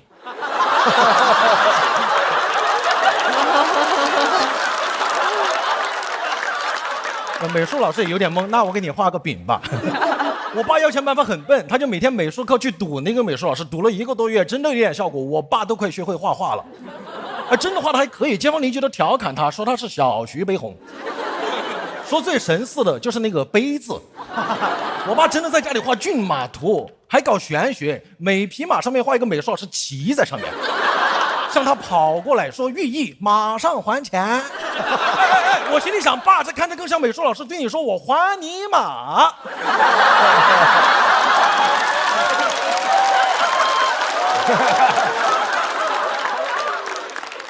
8匹要不回来这个钱，我爸要了几年都要不回来，最后轴的说我要是死了都要不回来，你就接着要，你要再要不回来，以后你儿子接着要。我说爸，都什么时候了还催婚？没有都没有。这个事情对我影响应该很大，因为以前我爸都跟我说，以后你在上海结婚买房什么的，爸给你存留钱。哦，这个事情以后，我爸经常告诉我，我3姨父倒插门也很幸福。又心酸又有点好笑，对吧？好笑的点在于，在我爸心目中，上海一套房的打包价就是28万。28万在上海买房能买啥？能买个2平米、3平米不得了了，对吧？还结婚用，那我结婚都不叫闹洞房，那就叫闹洞。龙生龙，凤生凤，耗子结婚在闹洞。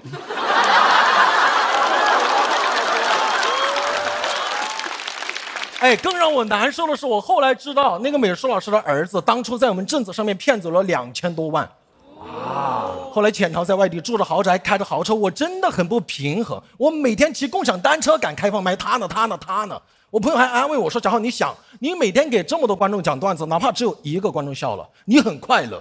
你再想想那个傻子美术老师的儿子，他背负着一辈子的骂名，他一个人在外地住着豪宅，开着豪车。”你以为他真的快乐吗？那一刻我真的呆住了，因为我真的想象不到他有多快乐。我朋友还以为安慰到我了，他说：“你想啊，他只有豪宅和豪车，但是小浩，你有观众们的快乐呀。”但是我心里觉得，我要有豪宅豪车，我会让观众更快乐。以后大家来看我讲脱口秀，每个人进门先发500块钱，什么也不用干，就负责给我笑，给我尖叫。我后面，但我没有，我只有一口气。我告诉我爸，我说爸，你不要焦虑，儿子写点段子，巡演2年，这个钱就给你挣回来了。我爸说你写什么段子？我说那你别管，这个钱挣回来给你不就行了吗？我爸又被骗了第2次。但大家不用太担心他，虽然这个钱要不回来了，但我爸今年状态好了很多。我问他是怎么翻篇走出来的，我爸原话说就是放弃了。他说我就当买了辆20多万的车开到悬崖下面去了，但是人没事，人在家就在。我爸还挺装的，他都没有驾照，所以他不知道车有保险。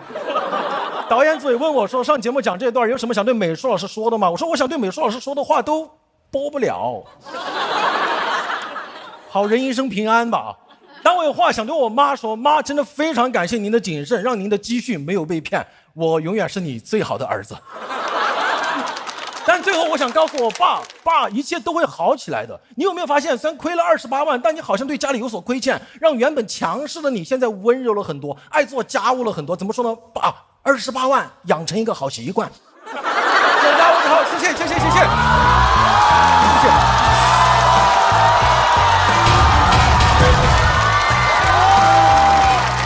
没掉，我就一直在往前走。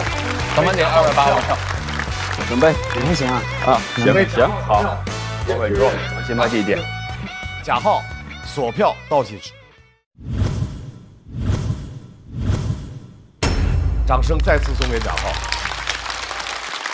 贾浩在我们这期节目里面实在是怎么打怎么有，对，太厉害了。他好像和这个舞台已经浑然一体了。贾浩就是那种极其敏锐的人，对，我觉得他演出是一次亏都不会白吃的，不是白吃啊，就是说他就知道，比如说这次演出也许有一点问题，他下回一定会把这个东西变成自个儿的另外一种写的方式。所有的那些教训都能够对所有的教训，因为他都是有效失败，这一点非常非常厉害。而且贾浩现在的这个架势，他的表演的那种感觉，就是他要蹦到观众的身上去演去。但是我劝一句，就不用这么紧张，就说就可以再放松一点点，因为大家真的很爱你，你可以在台上再。因为大老师，我说句实在话，因为前面2个演员都很炸，我明白。就是我就接那种炸的场合，我前2分钟其实心里一直有在左右的摇摆，它其实有点影响我自己整体演出状态。我甚至脑子里能听到自己对话，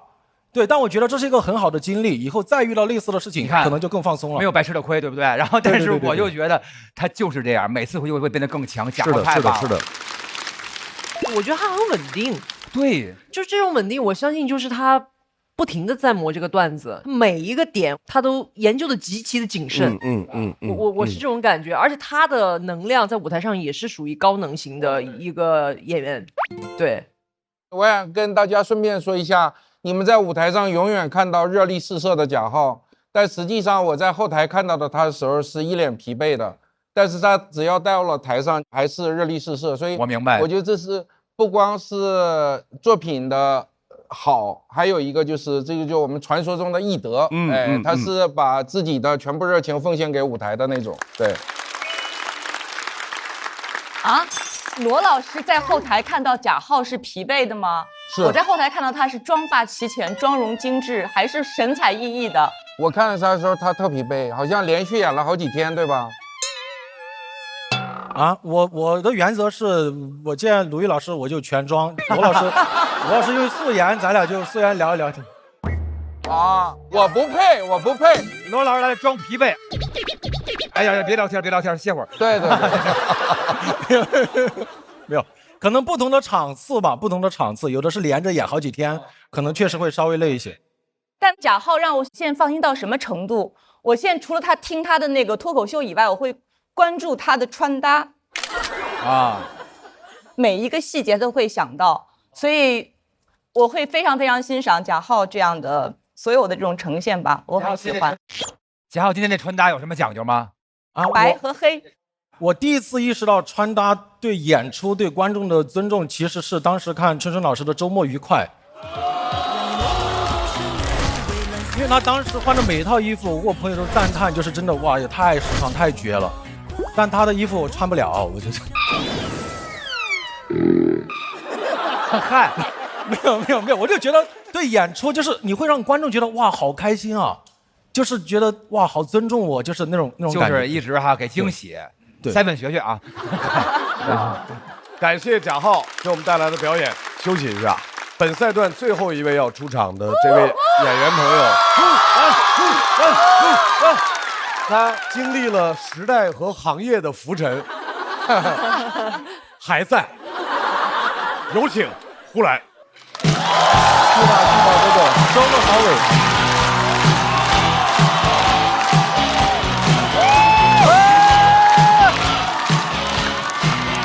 很好，哎，好，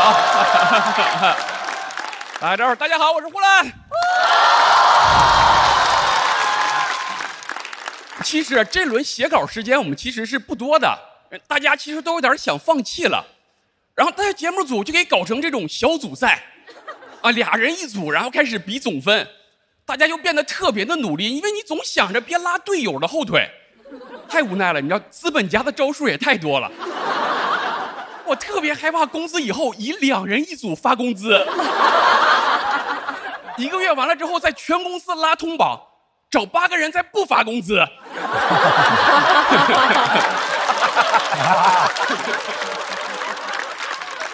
我之前在台上讲过好多公司的问题，说哎呀，我们公司的发展中不知道染上什么这种大公司的毛病，现在好多了。经过几年不懈的努力，我们成为小公司了。老板一变穷，哎呀，整个人都看得顺眼多了，啊，天天礼贤下士的。我说你为什么之前不礼贤下士呢？他说因为我之前在准备上市啊。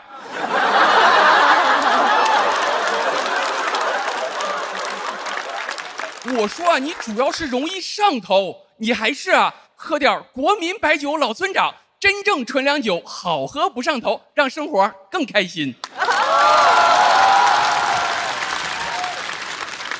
公司一小，整个组织架构都扁平化了。啊，以前我们学着那些大厂搞中台，现在没有了。现在公司前台今年也给裁了。啊，现在是保安兼前台。你想想看，只要不是访客跟歹徒同时来，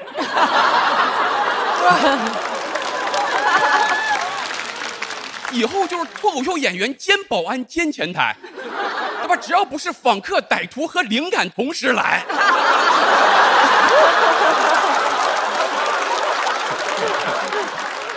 我们现在就是保安汇报给行政主管，行政主管直接汇报给董事长，啊，董事长是保安的+2，但凡行政主管请假，董事长直接领导保安。啊，我们公司3个老板，之前我在台上骂完老板之后，3个人全都哈哈乐。我说这是谁都没听进去啊，啊，后来才知道，每个人都以为我说的是另外2个人。但是我们啊，现在失去了小公司最大的优势，就是画饼。你看其他那些创业公司、小公司，经常会说：“哎呀，别看我们现在是小公司，到过几年做大了，你都不敢想象会什么样。”我们现在很难这么说。别看咱们现在是小公司，过几年做大了，做大了就是前2年的样子。我不用想象，我可以回忆，你知道，我都记着呢。前2天一个跟我说，要不然我给你点公司的股份吧。他说完自己乐出来了。我说别，己所不欲，勿施于人。老板现在就是想骗我，没有什么能拿得出手的东西。我特别害怕老板有一天跟我说咱们啊修的是来世。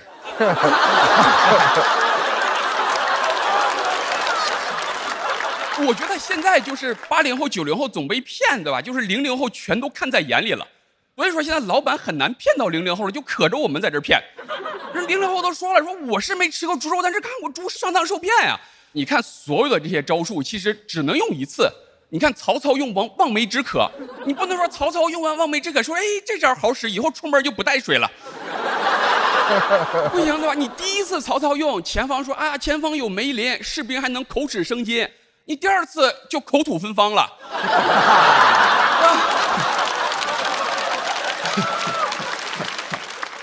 第3次就口吐白沫了。80后、90后还在琢磨呢，说前方到底有没有梅林呢？00后就觉得说这根本都不是梅林的问题，我就不该跟你出去打仗，下次就不跟你去出门了，对吧？你问00后说你为什么不出门？因为好事不出门。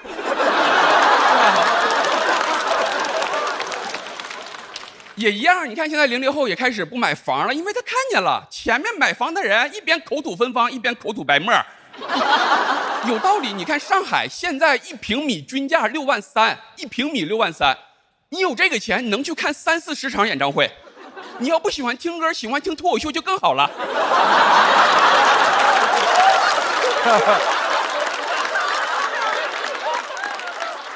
我的专场最贵的票580，你能看100多场。你要不喜欢坐前排，那就更好了。坐2楼一样嘛。听脱口秀就听个响嘛。哎呀，你想想看，之前还总在说什么消费主义陷阱，消费主义陷阱，现在没有了。你看拉布布这么火，没有人在说什么陷阱这些事情，大家乐此不疲。你想想看，这样如果都是坑的话，它就是陷阱；如果有的是坑，有的不是坑的话，它就是盲盒。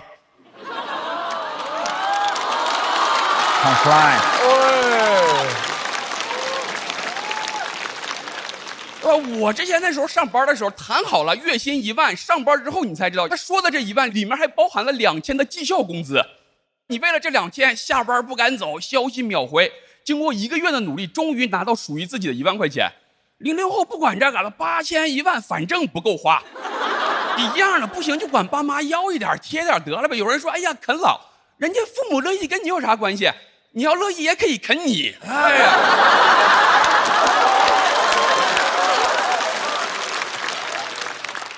我开始上班的时候就看着60后、70后，我觉得，哎呀，你们这工作也太安稳了。我说这一眼看到头的日子也太恐怖了。现在年轻人看着我们说，这一眼望不着头的日子也太恐怖了。你都不知道哪一个更恐怖。那时候上一代人总说，哎呀，好多事儿你不懂，你就是太年轻。现在我看现在的年轻人，我就觉得是我年轻的时候还是太年轻了。谢谢大家，我回来。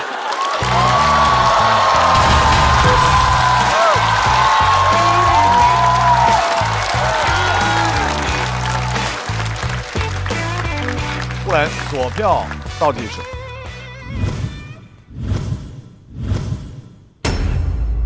谢谢大家。基本上是属于另外一位，你永远不用担心他在台上会怎么表现的这样的一位脱口秀演员。好像是鲁豫老师上一届说的吧？就你可以永远相信呼兰，对吧？是的，是。呼兰比到现在不会真的有压力吧？会有压力，这个就是比赛就好看。放在谁那儿看着广志跟贾浩也嘚嘚嗖嗖，但是刚才小四爷特别好，然后我就开心，我说啊，与有荣焉，与有荣焉，开心，开心，开心。夸奖呼兰的词儿，我已经词穷了。是的，是的。但是我觉得我会词穷，我发现呼兰的好就是没有上限的。是，觉得呼兰不仅是可爱有趣，然后他特别的智慧，真的是非常仗义的一个人啊。因为你知道，好多比如说他守护一棵树啊，那个树枝把它是个鸟，它直接就飞走了，但是它不飞走，它直接绕着那个树守护那棵树。我觉得这是一个非常美的存在。而且呼兰这一回不第一回又说，然后每年都来，就是陪伴大家，守护大家，每年见到呼兰那份温暖，我觉得特别好啊。而且我现在见到呼兰就是一种好朋友的感觉，就朋友演出开心，然后我演出也请呼兰去看，大家就是这种开心的感觉啊。所以说啊，时代和行业这些年一直在浮沉，不管是高处还是低处，呼兰总在，是一个给这个行业极大安全感的一位脱口秀演员，浮浮沉沉，他跟这茶包一样。再次掌声送给呼兰，谢谢大家，感谢大家，感谢大家。来，4位全部来到舞台，来了。完了，来哥俩，还没有完全那啥，但也行，反正就这个啊，这个你说，现在他们差12分嘛，差12分。你预测大老师能不能再拉回在8分以内？8分怎么样？我觉得8分。来，让我们看一下贾浩和呼兰各自获得的票数。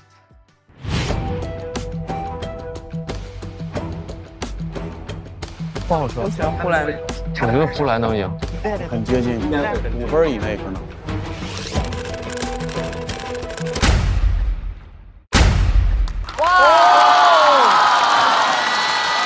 不少。哎呦，我们4个什么？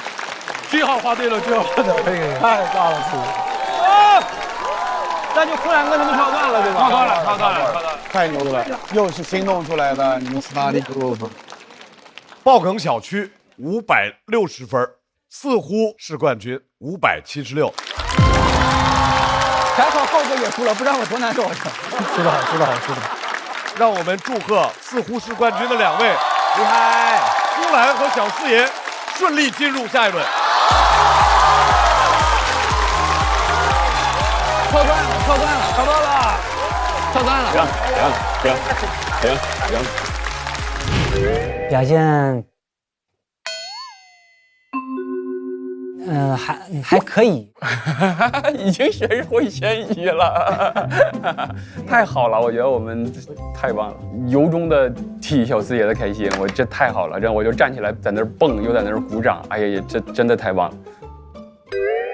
当然，就互相帮助，然后甚至小四爷帮我还更多一些，小四爷真的特别好，我俩友情迅速升温啊，然后大家就经常开放麦窝在那里去写稿。小四爷成稿还成得比较快，所以说他就比较担心，就大家一起讨论。包括第一天比赛的时候，我俩在备战间，小四爷基本就都在帮我忙活，帮我在想。刚刚呼兰哥谦虚了，说我帮他更多，我找他次数多，或者只是陪他时间多，但是其实我没有给这个稿子带来特别大帮助，你知道，更多的是那种情绪价值什么。但是他确实对我帮助很大，他就提醒我，他说这稿子你不能纯观察，你得带入你。然后这个稿子好像一下就相当于画龙点睛的，对，真的，对吧？所以还是得感谢呼兰哥，经验丰富，确实。那现在2位是好朋友了吗？我觉得是啊，小四也不是绑架小四爷啊。我觉得还是不要那么快吧。还是不要那么快吧。对，慢慢来，对。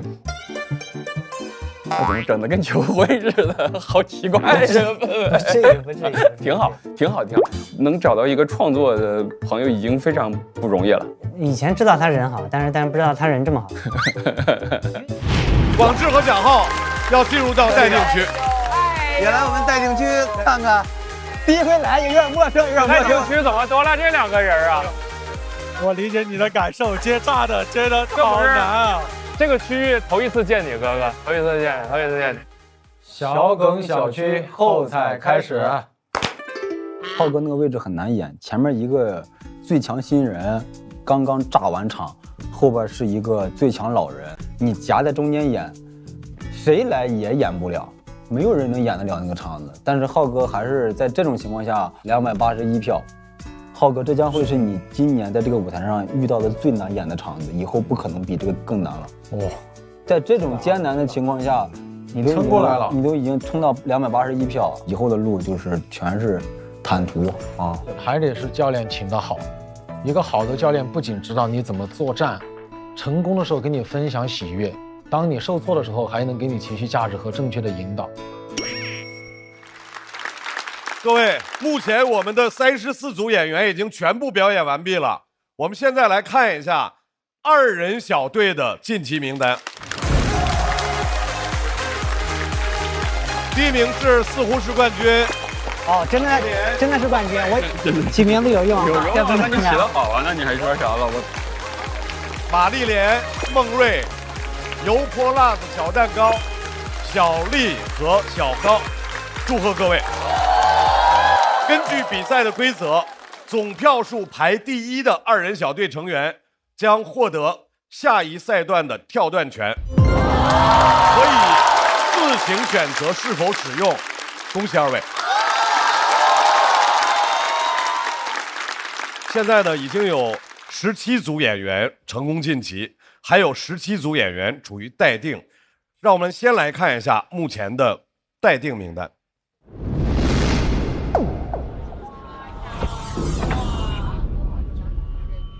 本赛段一共有26个晋级名额，所以目前榜单中得票数前9名的演员可以获得最后的晋级名额。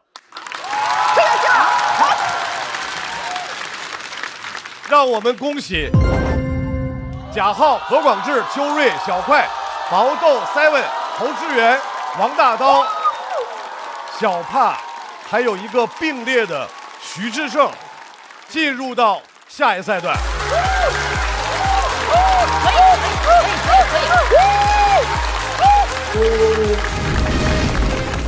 再干一场，再干一场，干一场。我知道这一轮以这个成绩晋级，下一轮对我造成的压力会非常非常大，因为我坐在那儿，我在想，如果只晋级8个人，我和小帕中间只能留1个的话，我可能就会退出了。放弃其实是一个特别轻松、特别简单的一个事情，但还是想再尽力一点，再尽力一点，就是哪怕我下一轮被淘汰了，但我在这个过程中，我真的是竭尽全力了，我也能对观众、对自己、对身边的朋友有一个最好的交代嘛。我不想，我如果退了之后，我就彻底的被脱口秀抛下了。非常遗憾，还有几位演员要在第3赛段结束之后告别这个舞台。非常感谢秋月、小雪、菜菜、姜子浩、二哥、火锅和 Echo 在3个赛段给我们带来的精彩表演，谢谢各位。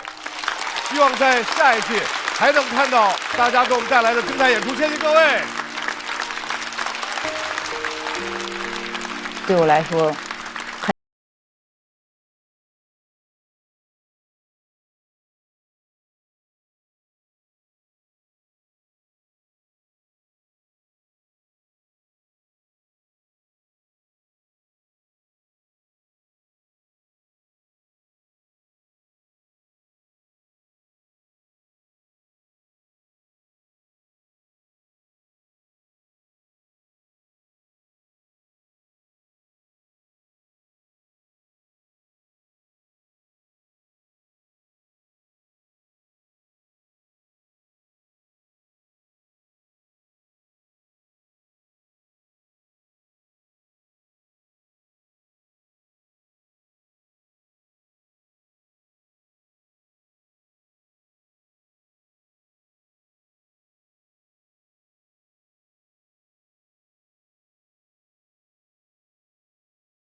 没有人能评价你。继续创作，回去发展我的粤语市场，发展我的粤语专场，会不会发展的很好，很顺利？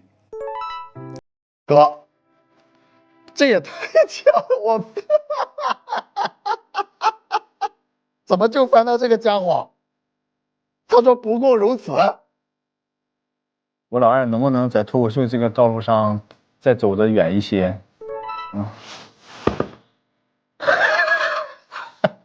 他说不行，毛豆肯定他会怼我，也不行。其实他心里肯定奔着二哥行，这个事儿往我心里说的，不行就是行。我能讲脱口秀讲到60岁吗？哎，毛豆不行，这个太悲惨了，预期违背了啊，预期违背了。我到底能不能找到喜欢我的人？来。哇哦，谢谢张俊，他说了你要永远相信你自己，这份力量我收到了。蔡姐60岁的时候还会跟我一起玩吗？Echo 会过上他希望的平行世界的人生吗？看一下，我们喜欢你是什么意思？别放弃，虎牙。哦，平行世界的那些人他都喜欢你，是平行世界对你的欢迎语。是让你去了平行世界更好的生活，不要放弃我。我可以做得更好吗？我翻到了。王大哥说没关系，答案早就显现了，就是我可以。你可以，你绝对可以的。It's our destiny， 对。我喜欢这句话，就觉得挺抽象的，但其实我想表达的意思就是，其实这句话刚好就对上了，因为18岁的时候做到了。36岁还可以再来一次。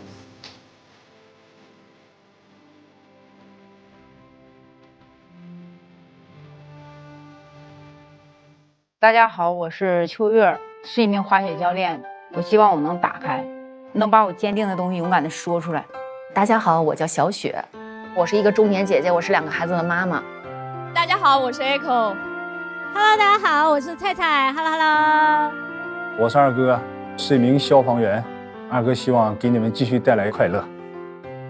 我是姜子浩，我还有广东人。大家好，我叫火锅。不管因为哪一句、哪一个选手的那么短暂的一瞬间你笑了，你就要知道你不是孤独的，有这些人在陪着你，有这么一大堆人在陪着你。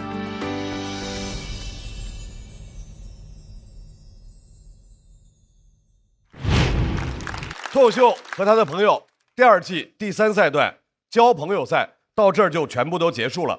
美团闪购神速晋级快人一步。现在让我们来看一下本赛段的晋级演员名单。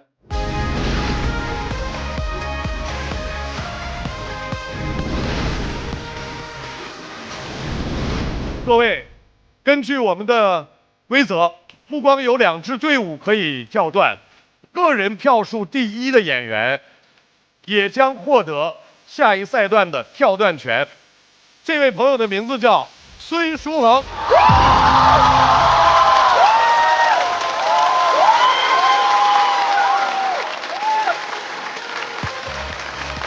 最后，让我们再次恭喜所有的晋级演员，也希望观众能够在这个脱口秀的舞台感受到脱口秀的简单纯粹的快乐。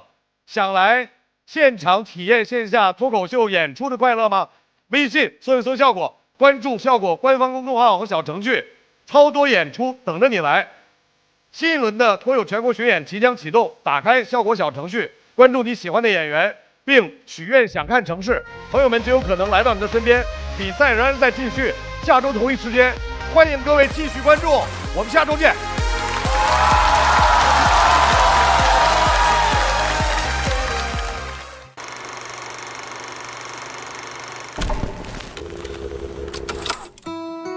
朋友一生一起走，那些日子不再有，不再有。朋友啊朋友，你可曾想起了我？朋友，我當你一秒朋友，朋友，我當你一世朋友。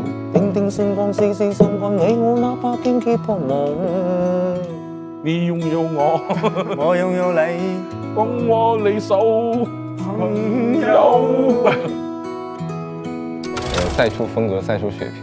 赛出风格，我给你保证，赛出水平，赛出水平就看吧。我只能赛出水，很有深度的深度啊！哦，你不能鼓掌，不好意思，对不起啊。他40了嘛，我今年刚毕业。对，他大我20。气氛不到这儿了吗？哪有气氛呢？我要气氛呢，你再说下去。别气氛，别气氛啊！我觉得好朋友之间这个还挺重要的，你要知道对方什么时候要装了。对对对，他衣品是很好的。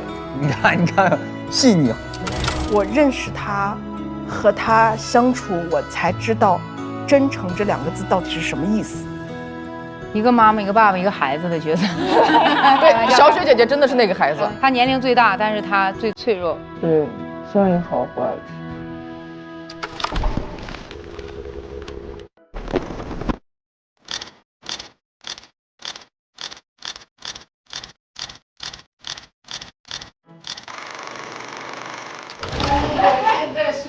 行吗？啥意思啊？我把脸倒了，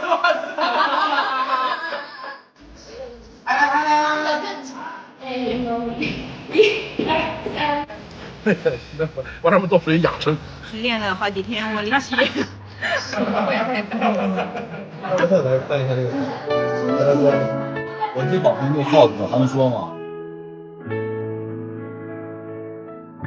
哎，好的，老板，我马上做。这个项目我觉得是这样，再写了，再写了。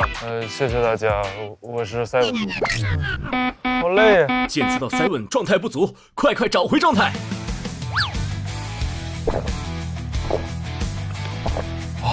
果然清爽不水，找回状态，脉动回来，我赛文又回来了。赛文。不开玩笑，美团闪购马上就到，感谢快乐不止一点点的下一代购物方式，美团闪购冠名播出。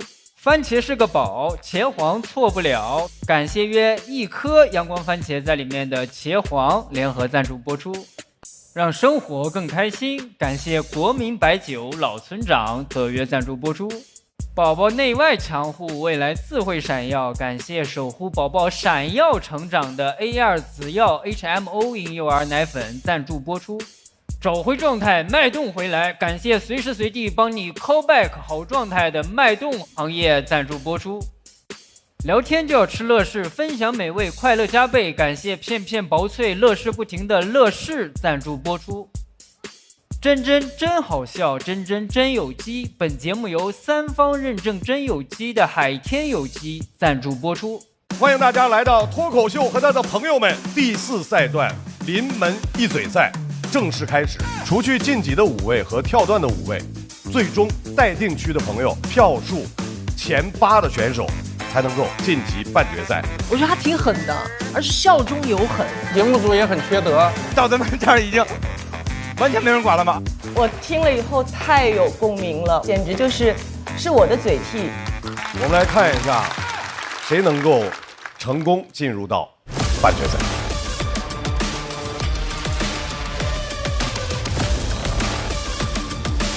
啊！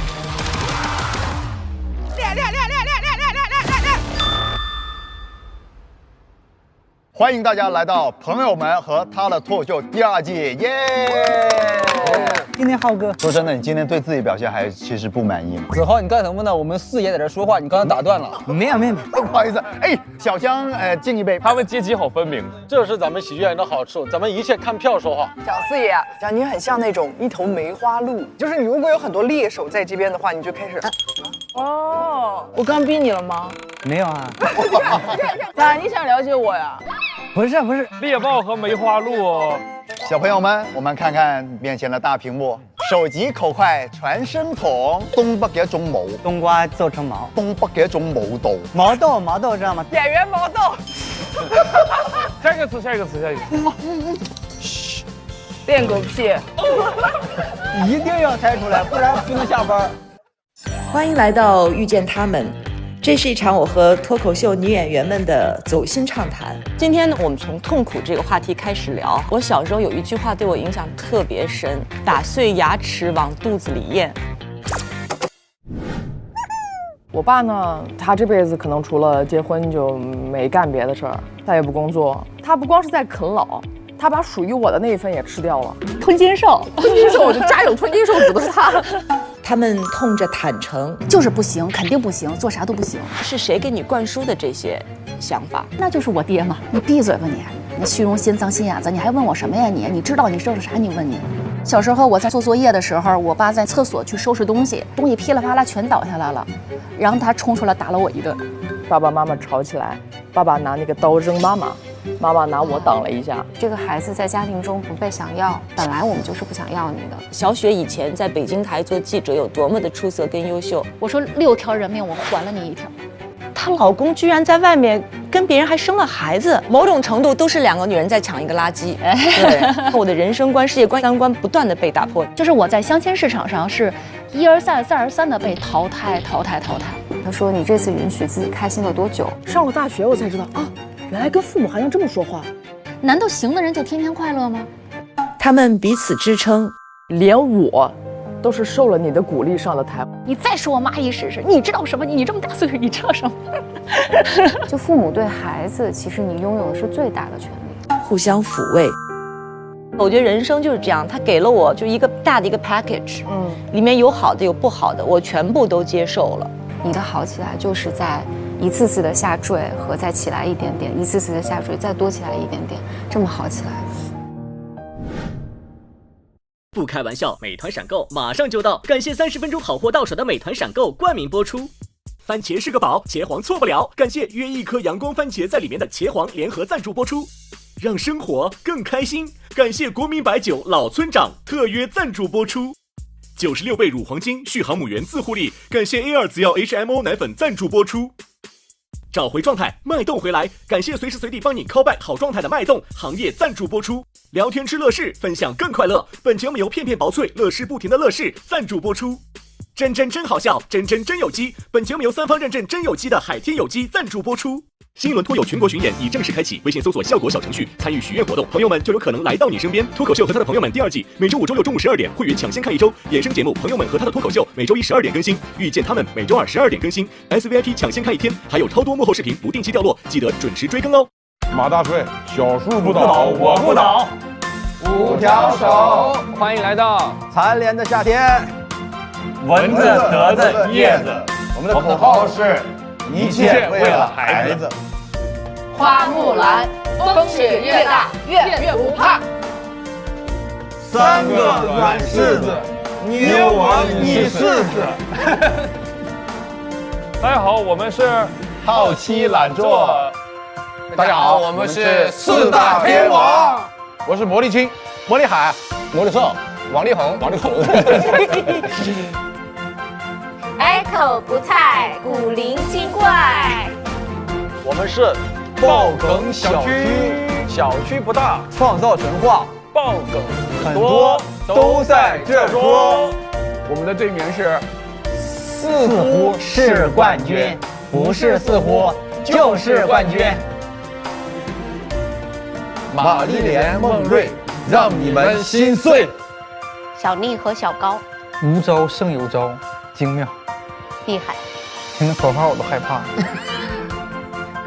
我们是油泼辣更多节目精彩资讯尽在新浪娱乐、微博综艺、新浪综艺。感谢新浪新闻、腾讯新闻、腾讯娱乐、地利城传媒、寇儿小姐、王半仙、跳海大院、蜜次汉谟拉比、渝中发布、文旅长沙、四川文旅、顺德文旅、顺德发布、山东文旅、安徽文旅对本节目的大力支持。